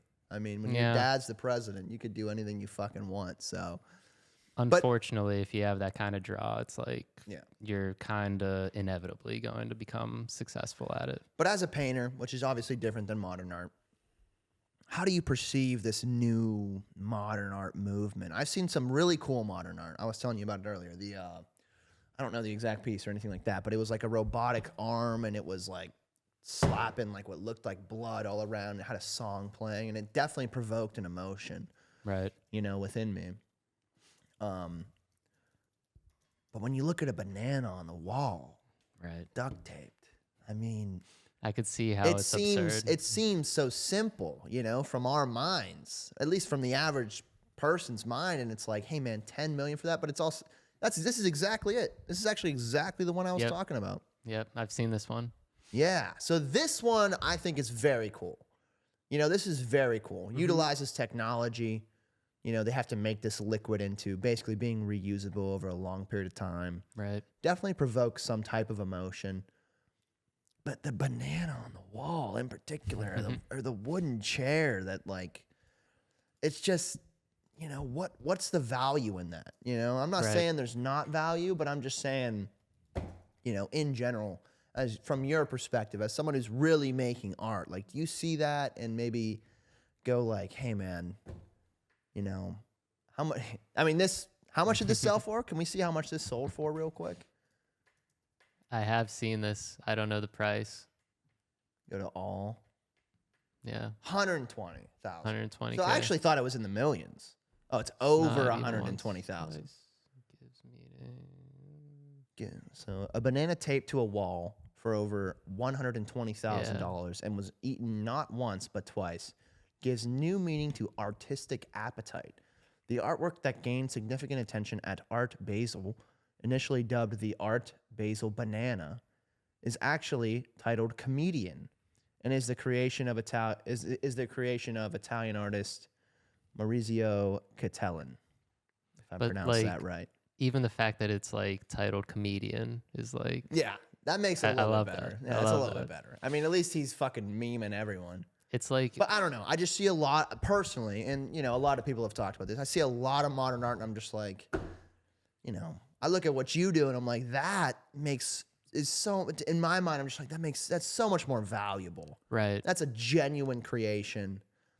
I mean, I can understand that. I mean, a lot of like looking at what is like getting the masters in painting and being able to like have your name recognition. That's a lot of like the power that you're able to have. And if that's what you're studying and you're like right up to date with postmodern art, which is like, this is one of the first times that we're like actively naming what the art movement is as it's happening. It's normally like, okay, we figured out modern art and now we're just kind of in postmodern art. Which means technically. what? Like, what does that mean? I think it's just an evolution of what modern art was. Yeah. And what that like broke into. So like, I mean, there was impressionism and then post-impressionism. It's like that difference, at least. It's kind of hard to like figure it out when we're in real time of it because we don't even know who the biggest artists are right now of this time. Yeah. Like they will prevail when it's all said and done. Like the biggest pieces might have not even been seen right now. Right. But looking at like postmodern art right now, a lot of the hype is around the conceptual side. Ever since the Renaissance, the Mona Lisa, that's a perfect representation of depth, being able to perceive 3 dimensions. Believe it or not, before then, it was literally 2-dimensional figures.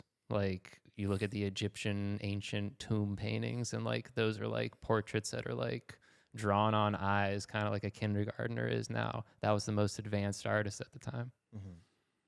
I mean, it was cave drawings before then. Yeah. So like seeing finally for the first time Michelangelo being able to sculpt the David, and then you have a perfect portrayal of, I mean, that's a figure, and it's to scale 3 times. It's 17 feet tall. Yeah. I mean, that like Michelangelo set up the rig in order to like sculpt that down. And that's like, that's a full 5-year endeavor of him putting his life into that. And then Leonardo coming out with The Last Supper and having that that permanent installment where it's like, once we got to that point, we understood that we could like create the figure perfectly how we want it. So that wasn't really the lure after that. Then it turned into, how could we find ways to alter the figure and like find these movements within it. And that's when like things like at least Impressionism, that's one of my favorite movements. It was a capturing of movement. So like getting Monet and Manet, they were 2 of the, a little confusing, they were 2 of the two of the creators, inventors that like found ways to perceive a chaotic moving scene by just like throwing dashes on the canvas. So it was an extreme simplification of the landscape of the entire like portrait, but it was done in such a rush and done in such a energetic manner that you see it in the stroke, you see it in the figures, you see it in the waves crashing in the water. It was like, that was because you didn't have a camera at that point. You couldn't capture it with complete focus. So it was like, you're seeing this motion being captured for the first time. That was what was revolutionary about that moment. Warhol, those fields of colors, the super highlighter colors, that was the pushing the boundaries of what color paints could be created at the time. Manufacturing at scale. He was the one that introduced the assembly line to artwork. So he captured Henry Ford and that whole movement. That's what the Campbell soup thing is. It's the replication, but he had all 55 flavors of them, and they looked exactly the same except for the title. The mass production, that's what the Industrial Revolution was. So it always lines up with the times. That's what makes it so relevant. Interesting. But looking at it right now, everything is theoretical because we've really exhausted all of like the visual cues that we, and like the revolutionary like boundaries that we can push. So like abstract expressionism, that was like something in the 80s with like Jackson Pollock and like these crazy movements on the canvas, just dripping paint in this like choreographed way that's like super improv. That's when jazz was invented. So like jazz music, the improvisation. It's all improv for the most part. That's what was being done on painting. So that's so wild to think about. Again, it's like the most important pieces, the pieces that resonate with people, are the pieces that are like being made real time, that are that perfect portrayal of what's going on. Right. Damn. That's pretty wild. But postmodern art, the existential crisis that everyone's kind of in right now, Right. and the super frustrating aspect of just being alive right now. Yeah. That's like the theoretical that everyone's trying to tap into, and that's what creates this banana on the wall. Right. Well, and I would argue that's also what it feels like in your piece, what creates a skeleton, right? The soul, that exactly what you just said. The fuck, I have to exist. You know, I'm born, which is so interesting. I mean, Yeah. you know, I think we'll obviously, you know, everything happening right now will go down in history. I mean, we've been living through some fucking crazy shit in the last 10, 20 years between technology and all that. And it's like, yeah, it's exactly what you just said. I think it's the pace of us living right now. Like, for whatever Different level. reason, it's like, Different level. I mean, there wasn't the connectivity that you had before cell phones were like made. And Yeah, like, exactly. that was just a completely different world, completely different life. And now it's like, Now you're you have to so text- connected. Now you have to text your girlfriend every day. Hey, good morning, good night. It's like, hey, man, 20 years Share- ago, you couldn't text anyone. Right. You know, why do I have to text you every morning and every night? You know, I mean, fuck. Yeah. You know? It's the postmodern world. So it's weird. It's weird. Yeah. But you could see it in your art, your artwork in general, you know. The A lot skeleton of- is very interesting. Can go down a little bit. There's one piece that I would be cool with promoting a little further. Keep going all the way to the right. This one? Yeah. Oh yeah. This is one of my favorite pieces that I've made. This is also one of my favorites you've ever made as well. I did this as soon as the Ukraine war broke out, and it was such a power grab and a power struggle. And like, when I look back on it, I saw a whole society of people that like were saying the right thing that they needed to say, but weren't adjusting their lifestyle in any way, shape, or form. So it's like, But you're saying in America. yeah, I mean, So- worldwide, everyone just kind of watched this happen. Right. You're talking about people who are like, you know, go to this war, fight for these people, but realistically, I'm going to keep living my cushy lifestyle here Right, in America. right. And even that being like the people in Russia where it was like going down. Yeah. It was like, I mean, I don't think that there's a call for like an uprise within. Yeah. But it's like everyone that wasn't affected by a direct military conflict just did not alter their living situation at all. I mean, there was no reason to. And like, Meanwhile, the world is watching all these videos on social media or, you know, seeing all these headlines, whatever Yeah. it might be, and just letting it monopolize their brain. Not that they shouldn't, but like you said, you know, just seeing it, acting like you care, but in reality, you're just living the same lifestyle you've been living for the last fucking 10 years. it's so easy to just keep going on as if it's like not happening. And I mean, I'm obviously like, So Madman, Badman, is that, you know, that This- title? this would be the powers that be, like the centerpiece of the painting. So like the power grab and the person that is power hungry, they're manic. They're out of their natural state, and that's like a world leader that's going to war. You're in that sense. You're in that like mind space, and like Whether it's the U.S. or Russia or Ukraine, you know, all these, like you said. whoever's contributing. Right, right. And I mean, it's so insanely corrupt at every level, at every government, that it's I don't know, it's unfixable. But Right. a lot of my pieces have these people kind of littered throughout it, and Yeah. they're like they're the representation of society, Yeah, where you always make them look so cushy, so comfortable, they're comfy, so but still. they're also like universal. And that's something that I worked on throughout like my whole catalog building up to this. Right. Where like I wanted to have a figure that spoke to everyone, no matter language, race, or anything. Because like I'm trying to create this message for everyone, and the more literal that I was taking it, the more pinpointed and unsuccessful that kind of was coming off as. Right. So I have these like fictional characters that are like lollygagging and like frolicking, having fun, and just interacting with life as if the chaos that's surrounding them isn't an immediate threat. Right. And that's kind of where I felt like we were having the perspective shifted, and like having the coffee cup in the center like have a wake to it, like as if the entire thing is about to like crumble at any moment. I mean, it definitely feels like that. It definitely feels like that. I was telling Vince the other day, I was like, man, I don't know what it is, but every day I wake up and I'm just like, man, I just feel like we're on the brink of all of this electricity, everything that we think is normal just going away, disappearing. So it's interesting to see that in this piece, you know? Yeah.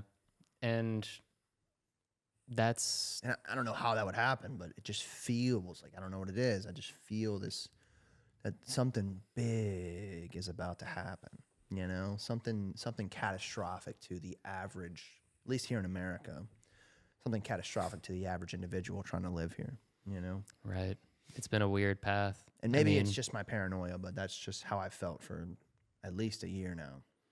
It's one of the alarming things of being in the city. It's like anytime that something's going to go wrong, it seems like, I mean, you're looking for a mass population, and that's like, I don't know, no bigger spot, one of the bigger targets. And it's like, I let that kind of consume myself, and you have the anxiety surrounding it. But like after a certain point, I just got back to my life, and I just kept going. And like, I stopped checking the headlines every day because I wasn't trying to be completely consumed by that. Right. Do you ever get worried that, you know, like for example, we briefly talked about the Hunter Biden selling paintings and things like that. Do you ever get worried that, or I shouldn't say worried, I'm sorry.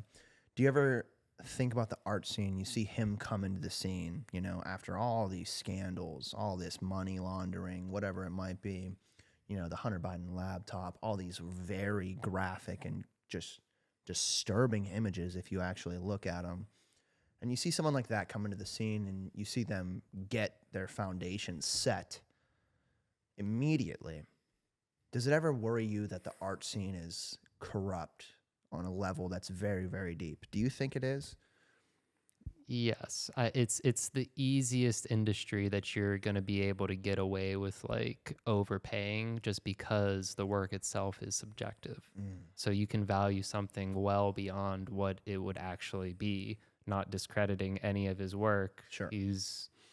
I mean, it's, again, it is subjective, but like you do question like the celebrity status and just like the position that he's in, just being the son of the president right now. And it's like the son of the president funding all these wars, killing so many people. And it's like, hey man, you know, you did crack and lost all your teeth. Yeah.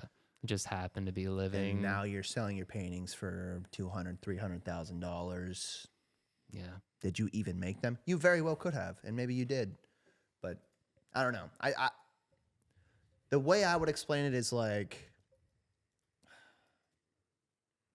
from my experience working in film, it's kind of like someone just getting a golden ticket straight to the top, which you see all the time. You see it all the time. Typically, it's people with money, connections, and that's everything we talked about. But, you know, all these industries that are very big, very prominent, things that people want to do or respect, corrupt, just like 90%, just so corrupt.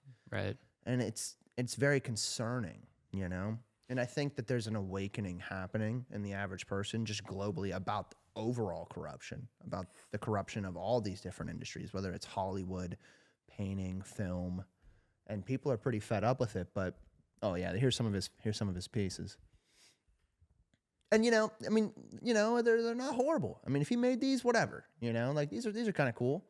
Maybe they're worth that much, but it just feels like a golden ticket to just once again do another cash grab on top of the cash grab he already did with, you know, oil companies and all these corrupt things.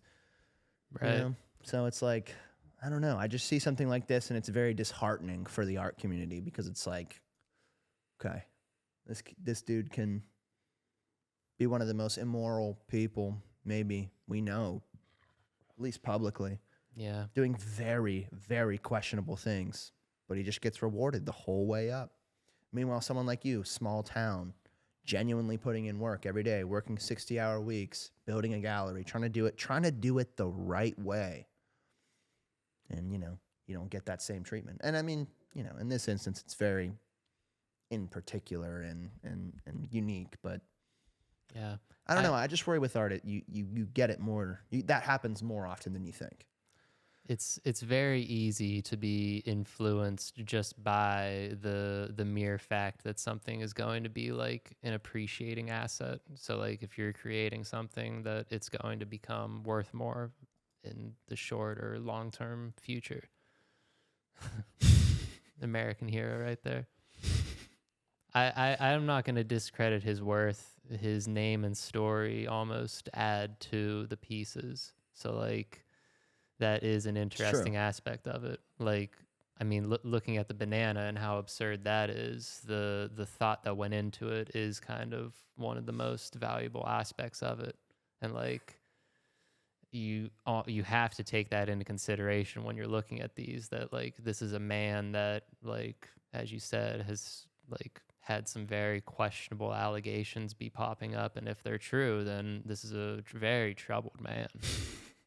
If that's the case, then they are true. They really are. Some of these scapes, they are depicting that of like a fantasy land or a lens into just a decaying world in front of them. I mean, just from the example that we have here, it's right.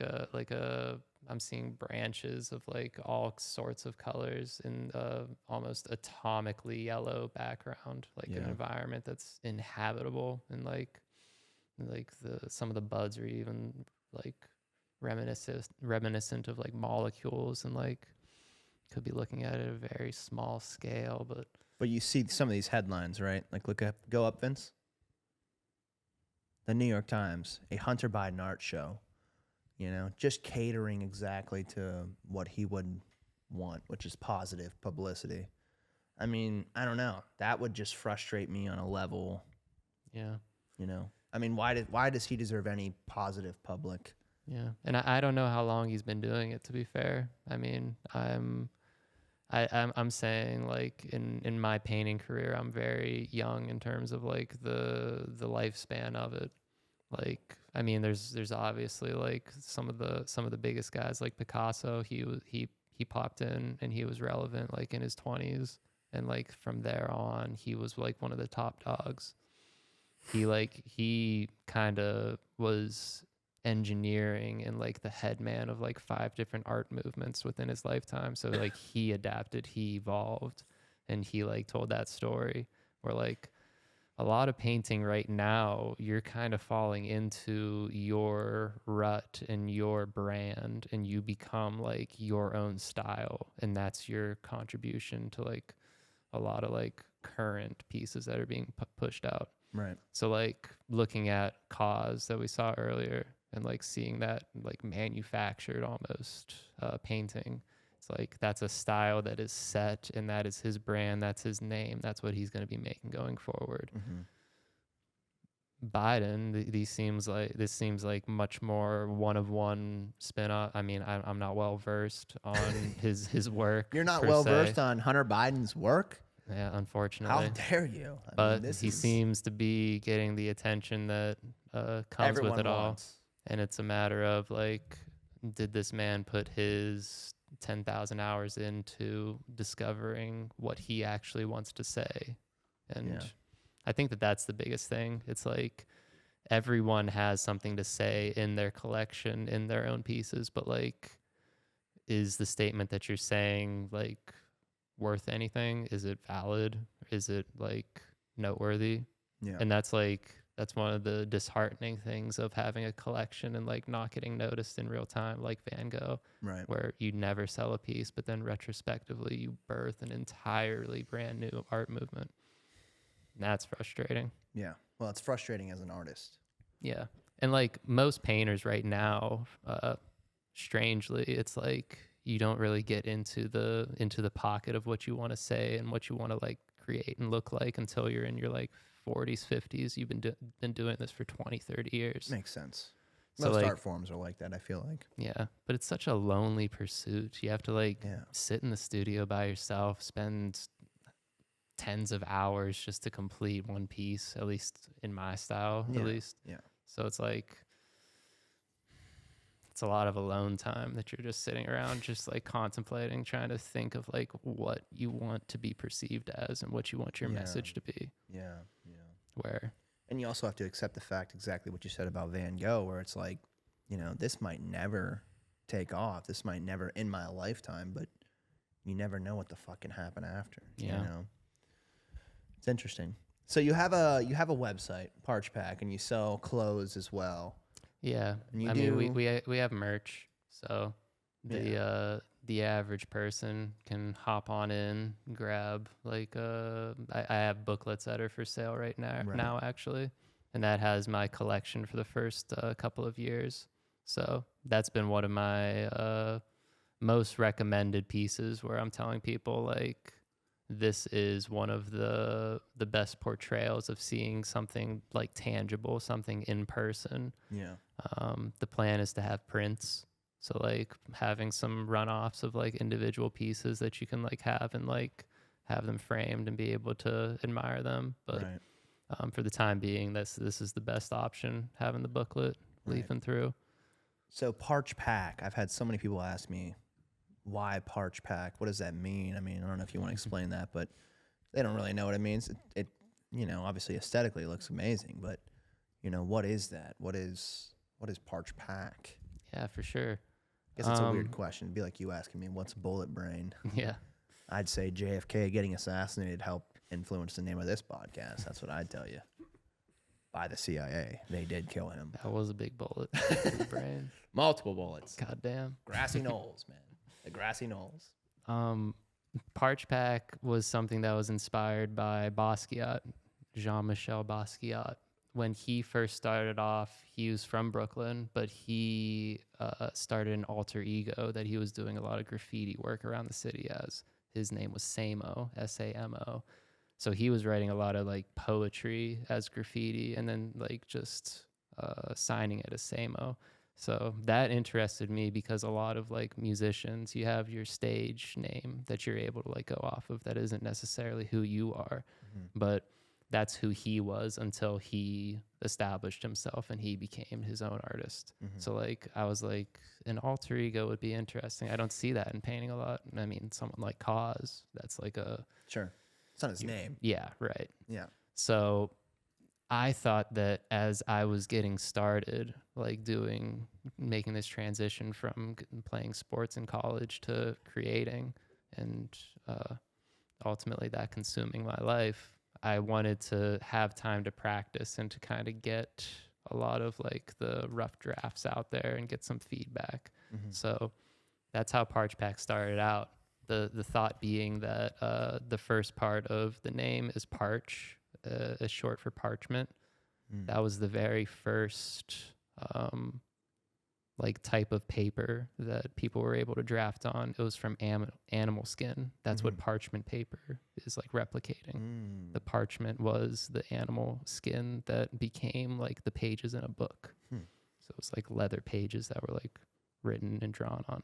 So like that takes it back to like the very first draft, the very first cut. And that's what I thought that like ParchPak was going to become, my first rough drafts.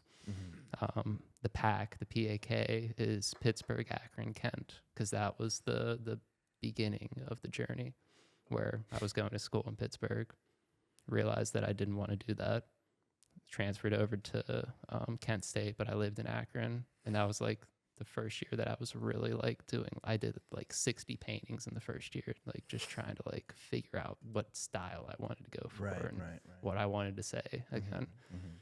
That's such a frustrating aspect of like, what do I want to say? It's like, instead of just typing out a tweet and sending it out for the day, it's like, what do I want this nuanced still life to be suggesting? Right. How How do I make this live through years? Right. Yeah. as compared to a tweet, which is instant and then it's gone a week later. Yeah. Well, just in a world where the attention span right now is so short, it's like, Yeah.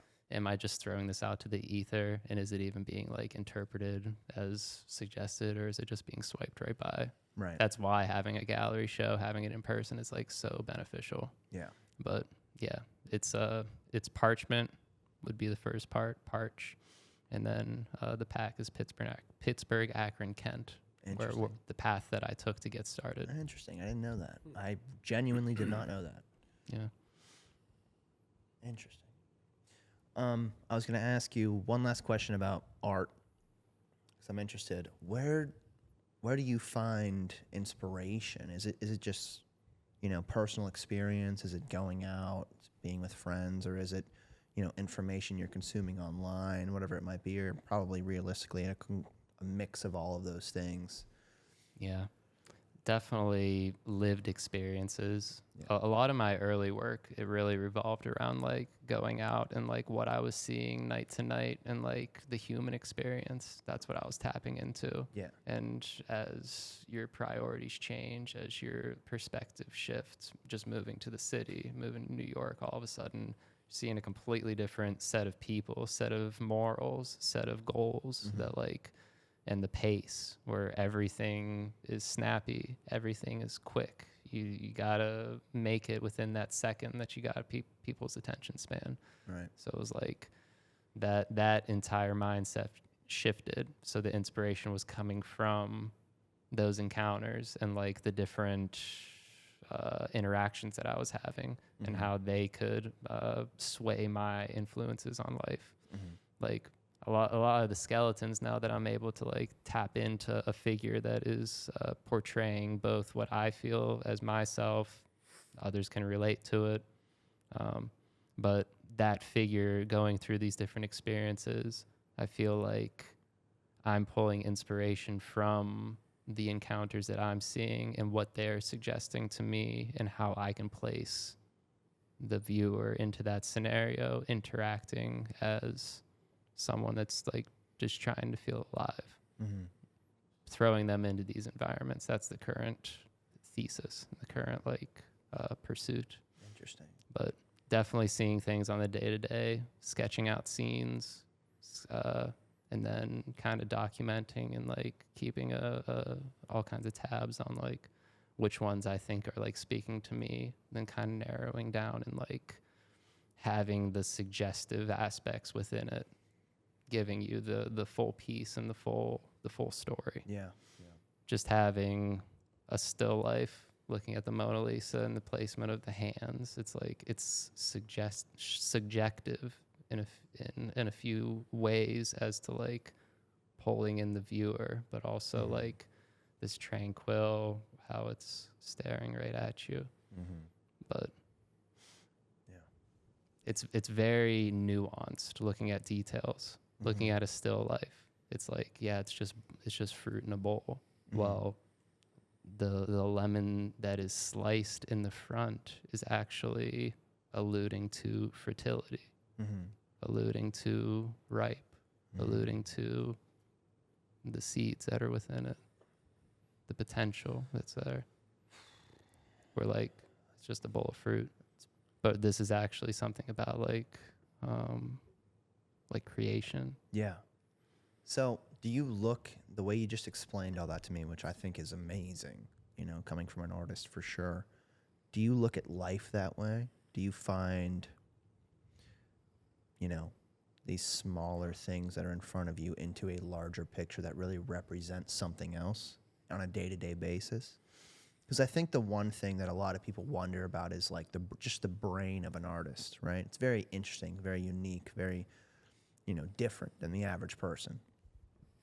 Do you look at, like I said, do you look at things and find that deeper meaning in them constantly? Or is that something you just channel whenever you're observing something? It's something that you take note of, and there's like specific instances that the very least that I could find in a situation. Like I guess a good example, especially in the city, would be one time I remember riding the train, and there was just standing room, and I was standing in front of one of the doorways, and a girl came on where she was definitely in a rush. She pinned herself into the corner, standing there, and the train started going off. And then all of a sudden, halfway in between the stations, it stopped.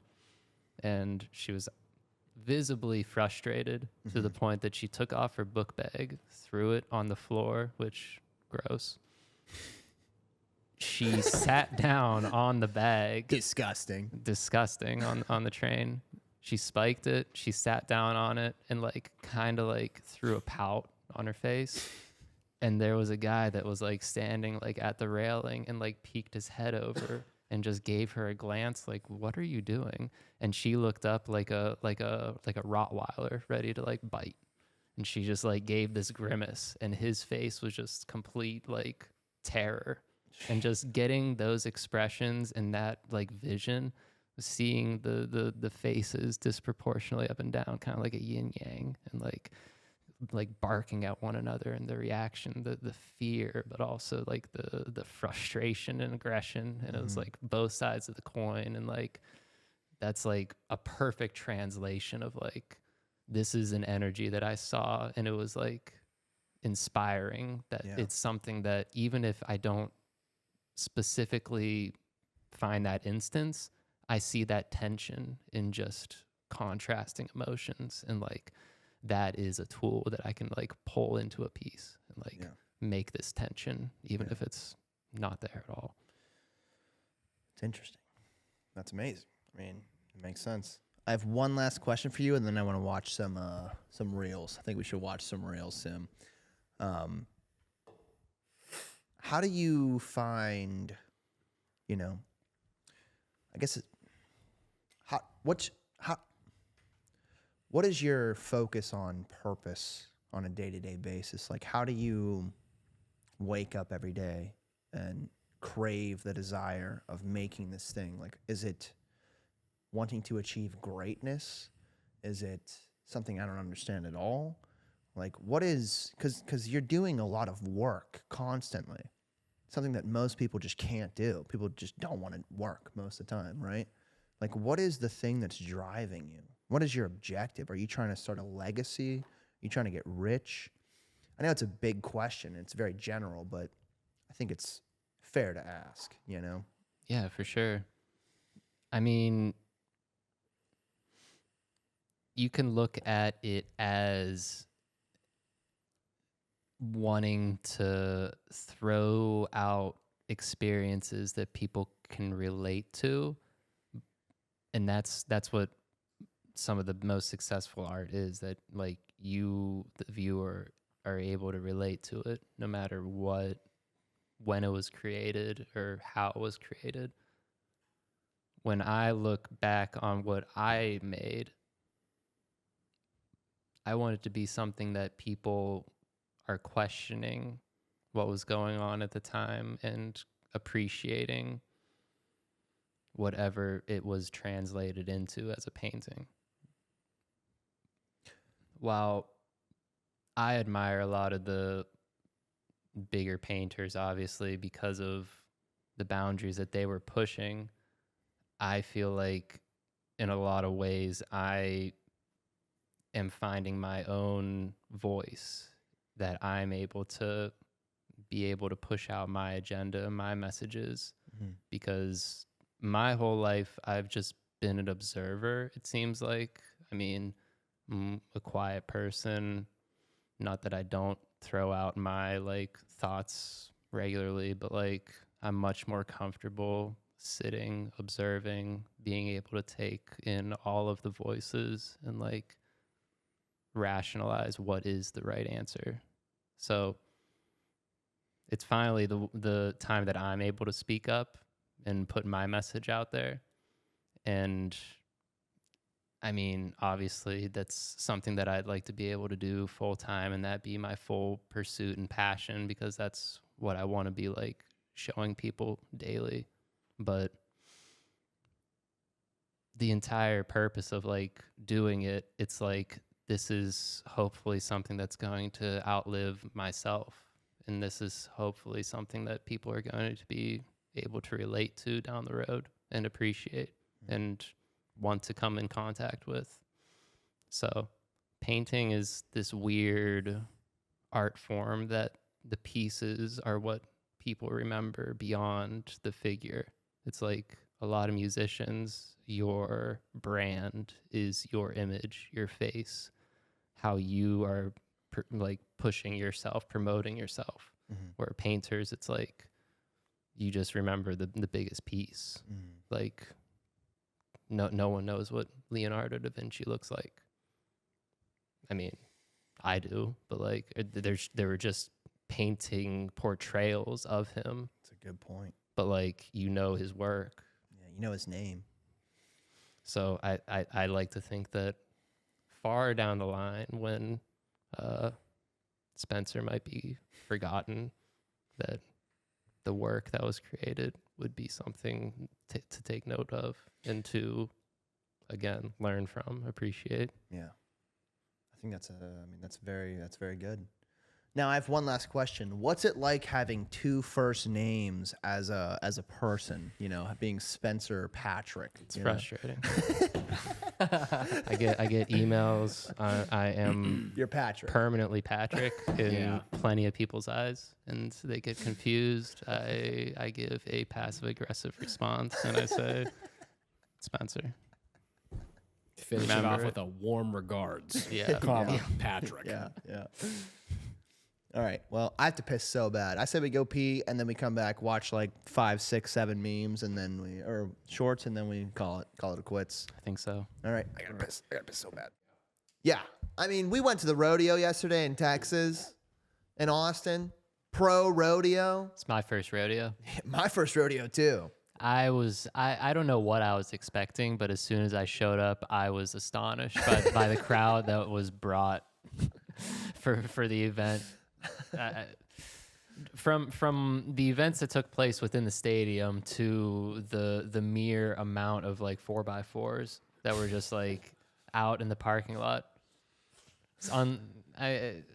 I haven't seen it. Like maybe Blossom outdoor music hall, like the giant outdoor music festivals, like seeing those parking lots, massive. Yeah. The crowds that were being brought in here. Dude, I mean, the rodeo is something in and of itself. I mean, I've never been to one. You think it's just bull riding. It's much more than bull riding. They're tying up fucking cows. Yep. They are just ripping these things apart. I mean, it's in moments you're kind of like, Jesus Christ. Like, you lasso this cow from the back and watch it just get fucking yanked backwards.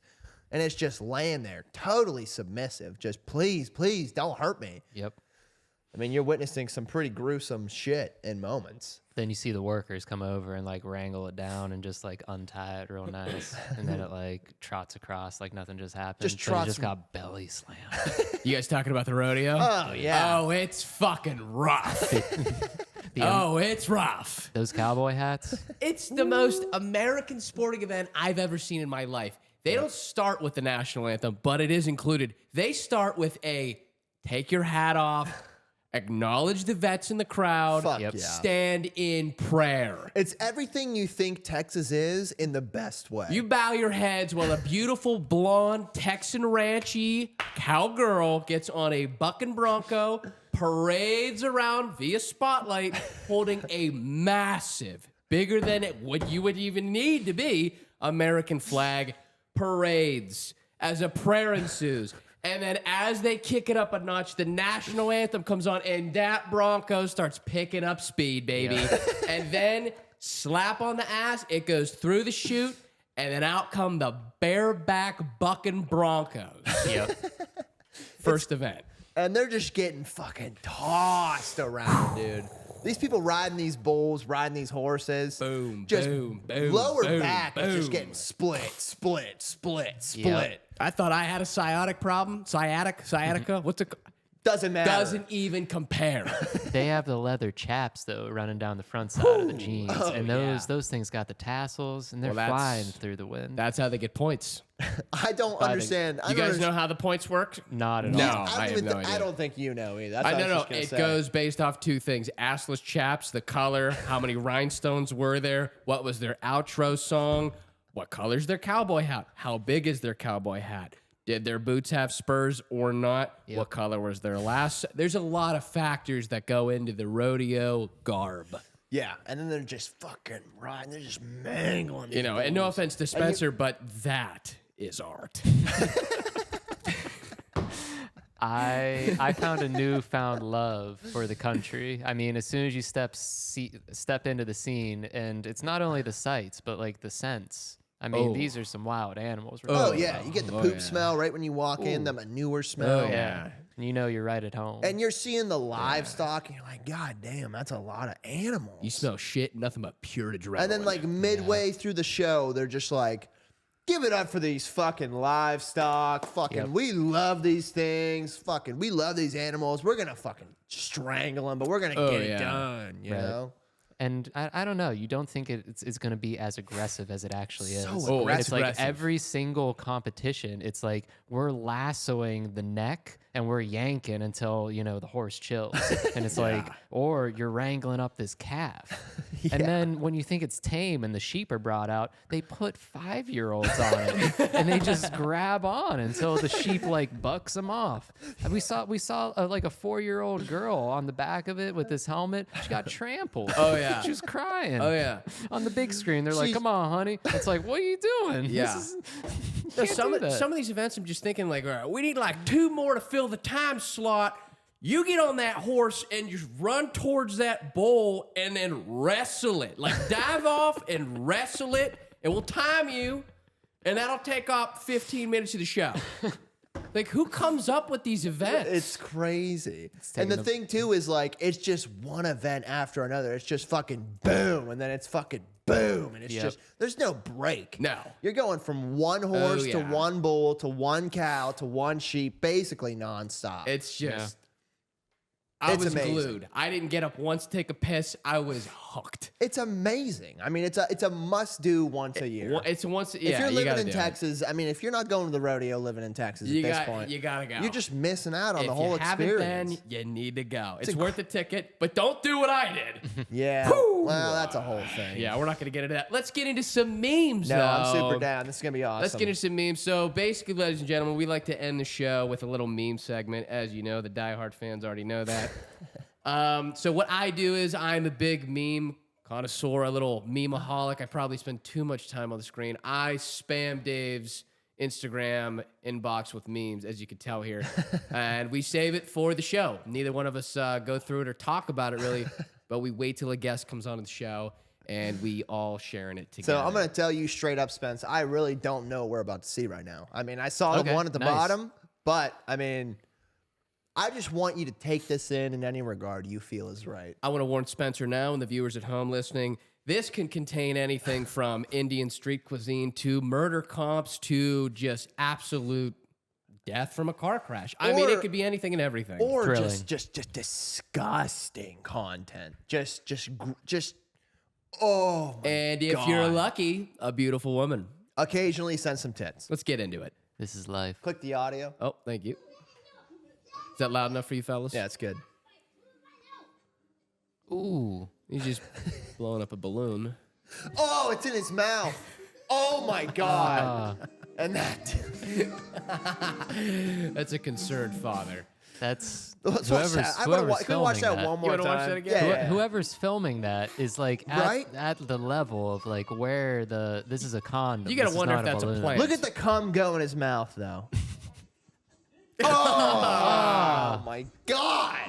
I don't know. This might be set up. That's what I was Yeah, gonna say. might be Honestly, set up. it feels a little bit, staged. It really does. Yeah. I don't Yeah. know if that's authentic, but even if it's not, that's incredible In the content. off chance that it is real, though, I mean, that's herpes. Yeah. Well, at the That's the least of my That's concern. a 12-year-old herpes. Dude, my concern is the fact that the kid has the semen in his mouth. Yeah. All right, let's get into the next bit here, shall we? This is a little bit of a throwback for the true diehard memaholics. Tennis ball throw it against the wall. Helps me forget about my cancer. Oh, Helps me forget about my cancer. Helps me forget about my cancer. Helps me forget about my cancer. Tennis ball throw it against the wall. Tennis ball throw it against the wall. Jesus fucking Christ. I mean, it's kind of catchy now.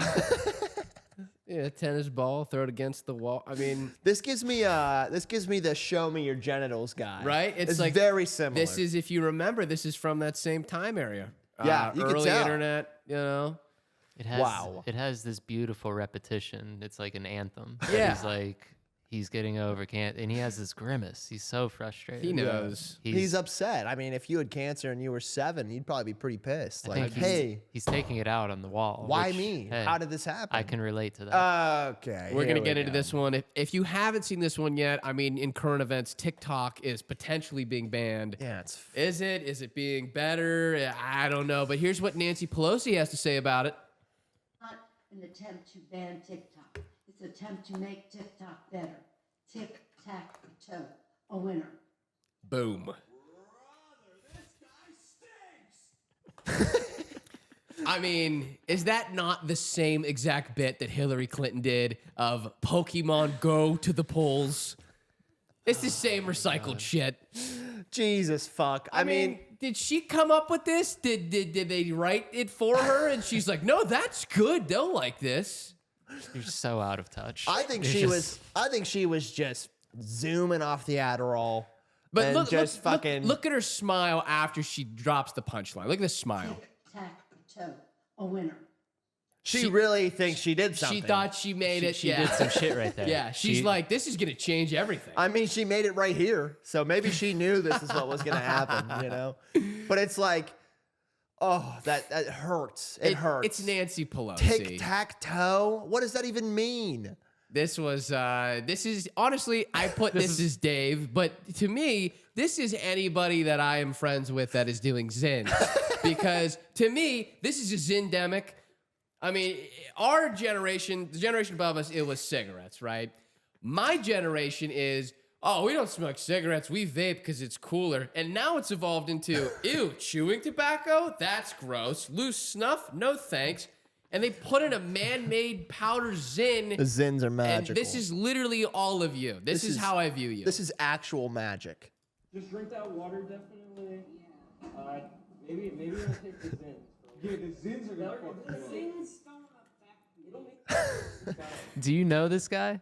No. This is World of Shirts. Oh, really? This is a New York legend right now. Wait, really? Yeah, he posts like 8 times a day on TikTok, and it's just always like he's always drunk. He's always at the function. I have no idea where the funds come from, but he is solely focused on. He'll show up and he's like, 9 a.m. Bloody Mary. And it's like, no matter where he's at, he could be in the Hamptons, he could be in Brooklyn, he could be in Manhattan. He was in, I think, Jersey in this slew of events. I remember this day when World of Shirts dropped this video. Are you serious? Wow. Really? I did not know that at all. Well, Never give knew it up that for guy. World of Shirts. Yeah, That's shout fucking. out. World of Shirts, everybody. I mean, it's hard to get drunk every day. I You can- struggle with 2. Dude, 2 days in a row of getting drunk, and Dude. at this point, I'm 25. It's just, I can't fucking do it. It is an absolute uphill battle after a night of drinking to get me to drink again the next day, let alone to get me up before 12. My body, if I drink heavily, the next day my body is factory reset. I'm sleeping minimum 13 hours. Minimum. Literally. If you even bother to talk to me, Dude, and even if you wake up after 12 to 13 hours, it's just physical pain. it's the Oh, gulag IRL. That's what it feels like. No, it's real You time want to torture gulag. someone? Give them a whole fuck ton of alcohol and make them go the next day just fully sober. Yeah. All day. Slap them on the ass, go, hey, we need to do stuff. All right, let's get to the next Hey, bit here, gents. we got to go meet your family. Yeah, hey, you're going to meet my parents today. My dad's excited to meet you. Just hurts. This is, I don't know what to think of this one. I've never seen. I mean, your guess is as good as mine on this one. Okay, there's so many things wrong with this. I don't know if this is drugs. I don't know if these pine needles have like a effect. Dude, her face, she looks like Yeah. a Muppet. Her face is not real. No, she's No, a, it's she's a not. strange looking woman. A lip filler for sure, but she is tweaking Dude, out. she looks like she's tweaking on like some like. But you also have to question though. I mean, that outfit is put together. There's money involved Yeah. with this wardrobe. Her She's got hair, makeup. Her hair looks done. That's she's- why. She ain't Yeah. dirty. No, she ain't dirty. She's clean. No, she's got money. But this is weird, no? Dude, like what is going on? But like it's more than just her eating the random. What is that? A fucking. Let's What see tree is that? It just looks like a pine tree. Yeah, a fucking pine tree. It looks like she's just eating a pine tree. But nature her tip. mouth and her lips. There's a fine line between humorous and psychotic. And these days, it's getting harder to determine which is which. Yo, she's sucking on that branch. But dude, it's like, dude, this, and we've gone down this rabbit hole before where it's like, dude, these women just filling their face with Botox and lip filler. Yeah. I've said it And- once. I've said it before. And it's just like, why? just grace age. It wasn't gracefully. reality. It wasn't reality until I like moved to the city, and then I realized like people our age are already doing it. I know. It's The also city, like you probably see it all the time. it's also a remedy for migraines. You I've know heard that. I've Yeah. heard that. Botox. Or that That's might different. that might be the claim. Well, that's what I've heard. I mean, I'm sure it's true. I mean, for some people, but Yeah, but then if you want it and you need a reason to justify it, you can just go, oh, I've Exactly. had migraines for like the past Exactly. 8 months. You I didn't know get that about me? headaches. Yeah, I get migraines well, all the the time. kids are just so loud. It's because the moon's so close to Earth, it makes my head hurt. Yeah. Not in control of that. Let's get to the next one. This one was, I really enjoyed this one. So, I heard it's your first time with the BBW. That's okay. We're going to definitely walk you through this. I know it can be very overwhelming. What are your thoughts on that intro? Put yourself in that POV. What are you thinking? How did you I'm get in- there? I'm What's in the going on? room. Yeah, they're looking down on you. You're sitting on the couch and you hear this. Oh, They're telling you exactly that. with the BBW. That's okay. We're going to definitely walk you through this. I know it can be very overwhelming. Honestly, they have a lot of power. They have all the power. 4 of them together. We're gonna show you how this is done. There's strength in numbers. They could do a lot. They One- could do a lot. Hey, I'd be one. lying if I said I was a man alone in that room and I wasn't a little bit concerned for my safety. In the regard of like, if shit hits the fan right now, they're just gonna lay on me. Yep. They could just take me out One very could quick. take you out. It's like you're walking on a hike and you're worried a grizzly bear is gonna fucking maul your ass. Yeah, but then like you think one is, and then 4 come out. Yeah. and 4 more. a family and a Oh, yeah. mother. 4 mothers. Those are 4 full-blown grizzlies right 4 there. biggies. I'm gonna be lying if I said I'm allowed will- to say they're fat because they are embracing being fat. Well, it's BBW. Yes. They're Yeah, big, they beautiful like it. women. I don't have a problem with it. I think they're beautiful. I think they're large. They're gorgeous. Her tits are basically out, to the left here. Those tits are out. Is it? She wants you to see that nipple that's sagging a little bit below. Would you? But my question is, would you do it? If you, here's the thing. Here's the better question. You spawn in and your eyes open, and this is what you see in here. Yeah. Are you staying and enjoying I'm- the ride, That's or what are I'm you saying. getting out of Oh, it? I I'm asked you. terrified. Just merely on the fact that it's like, What do? yo, I'm sitting down at this perspective, so they got the upper hand. They have the aerial view. For sure. Yeah. They're lording over you. I don't want to be a bigot, so I suppose I'll stay. I don't want to be offensive. It's also strange to label yourself. Like, are you afraid of some BBWs? Yeah. Me personally, no. You don't could know. slap them into order if you need. There's the to. thing: the lights go out, and you don't know what's what. Be honest with you, a fold could be a flap for all I'm concerned. It all feels the same at that point, especially with 4 of them. The vagina can feel like the boob. I could be fucking an armpit, and I'm, would have no idea.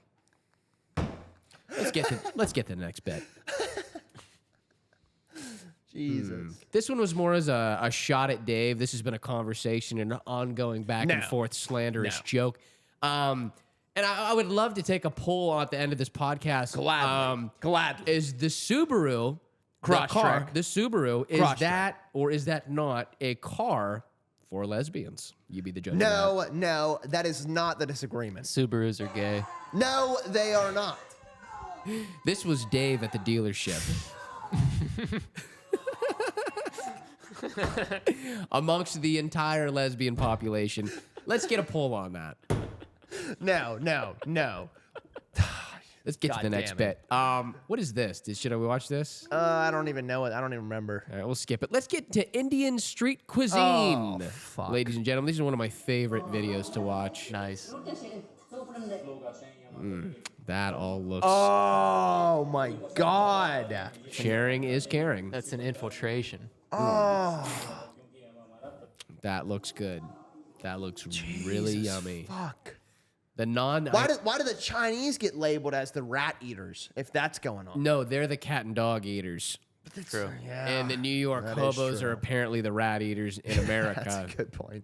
I did see something. I mean, wow. That But- was the craziest thing you said the whole Rats. But here's the podcast. thing, I will give India credit. I mean, New York and America, we're eating these fuckers. In India, I mean, it kind of looks like it's like a ratatouille situation going on. I mean, this food looks pretty good. That's labor right there. Yeah. I mean, for all we know, they could be assisting. Oh How do my we don't even see God. this guy's hairline. For all we know, he could be pulling the strings up there. Dude, just- I mean, that's so... Oh, they can't feed that to people, right? Like, they're not feeding... Oh, though, but they are. But they have to be, because they're making the tortillas right next to them. Like, The that ra- is just normal. Well, The mice and the rat, it's always been a symbol of like disease. It's like Yeah. it's a rodent that'll prevail in the worst of times because they like are resistant to all the diseases because they've Dude. always had them. Hear Yep. me out. Fuck the skeletons. Let's get to the rats. You want to see the rats? I want to see the rats and Creatively. I want to see Jews in tunnels. Yeah, Jews and time. Let's get to the next baby. bit. I saw that. No, not watching that. This was just a funny one. It's kind of awkward. No, I don't Let's- wanna let's watch keep that. going here. No, No, not the bungee. No, this is a good one. This is a good topic. All right, that's fair. Yeah, I don't know if anyone else has experienced this on their Instagram feed. Has anyone else been aware or seeing a lot of middle-aged white women doing anything and everything to avoid, orthodox workouts, like going to the gym, lifting weights?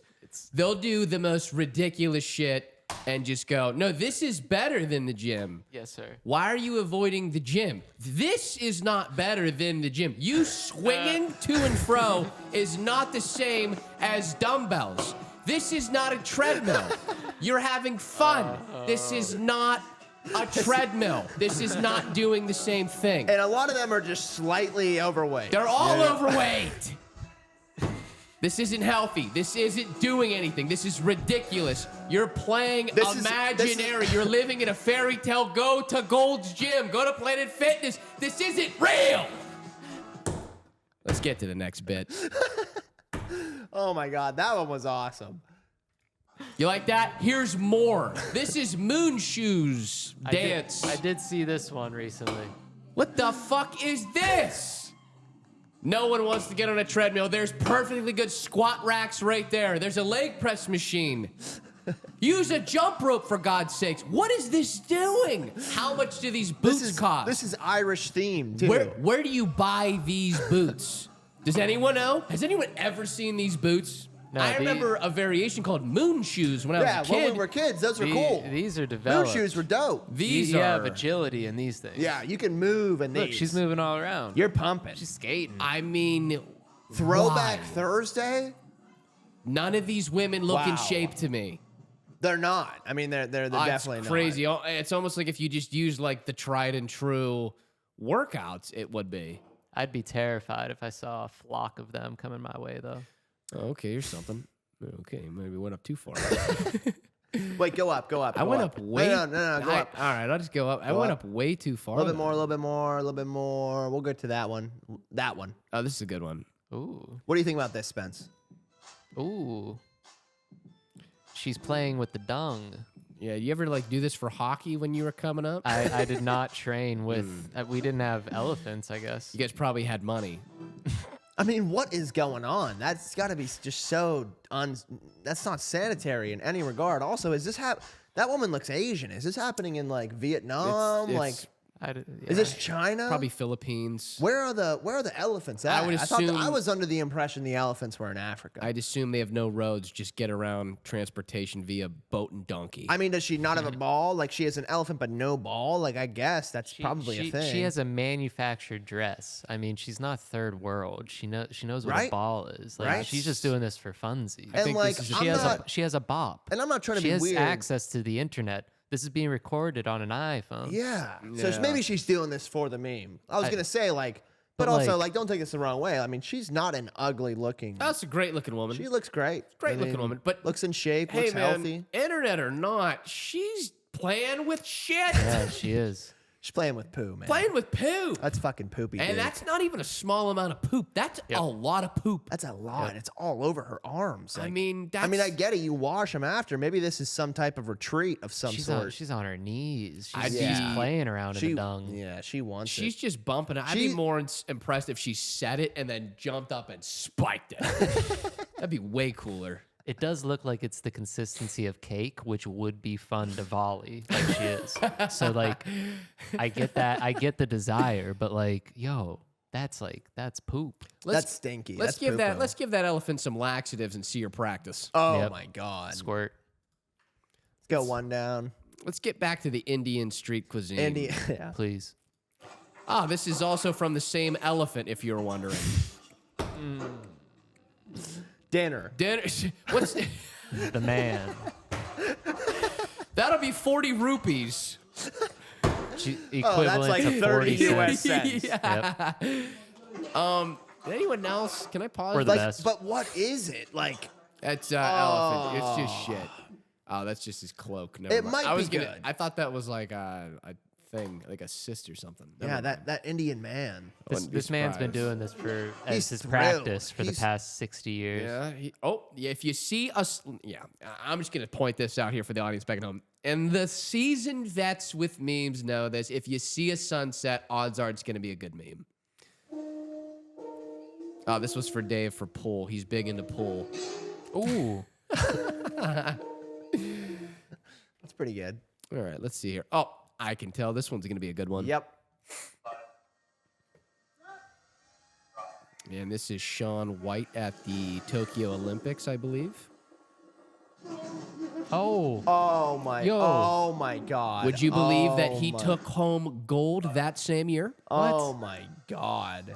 No, I'm just playing. I have no idea who this is. That is not Shaun White. Okay, I was about to say this is like this is tragic if that happened to him. You thought it really was? No, Yeah, that's man. That's not the flying tomato. You know, Yeah, I mean, he's fine, right? Like One- he's not. I know one snowboarder. It's the red hair. That's the only Legend. one you need. No, this is not Shaun White. I have no idea what that means. I feel like he had to break something. Yeah, Yes, no, he just got his everything. bell rung. It's called a spader stinger. Not knock the wind out of him. Yeah, he's fine. All right, more Ratatouille. You got it. Here it is. I like the way he's playing with the pan. I mean, it's crazy that Remy runs the whole kitchen here. Yo. Seems like. Oh my god. The humans are actually just the staff. Dude, you're gonna cause another fucking COVID situation. At least something like it, you know? Like, what are you thinking?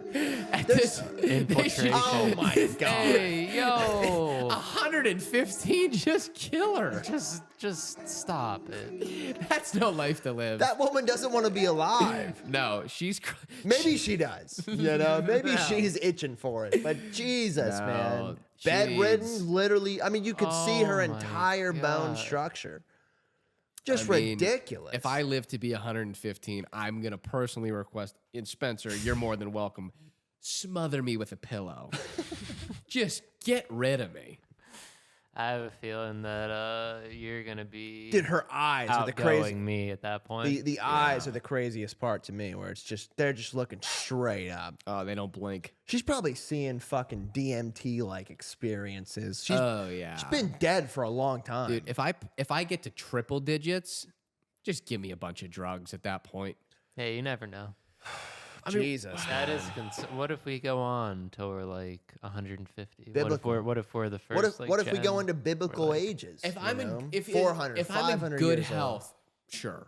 like, what if the 70-year-old right now, like the fit 70-year-old, is what you would be like as a 130-year-old? That's fine. You know, I would do crazy. that. But if I am, Yeah, literally no, eyes I are just can't. If you're that lady, Kill no, me. No. Kill me. yeah. You got to have a good physical body at that point. Let's check this out. I'm right. assuming this is more It's India probably stuff. gonna be the last one. Nope. This is just broken bones. This is a homeless man with a broken bone. That's a broken bone that he never got like set and like Nope. you put the rods in so it heals, but it never set. But the ligaments in the bone are like loose. Let's see the translation. Any guesses here? Bone hurt. Ouch. If you see it, support it with a coin. Support this on Texas Vibes. Got it. Love seeing that. All right, one more, then we gotta be done because this camera's gonna die. All right, soon. here's one to gross everyone out back at home. You guys remember doing these tests in grade school? Yep. You guys ever had a kid like this in grade school and everyone had to go home? Oh, dude. What tough. happened? All tough. right. What happened?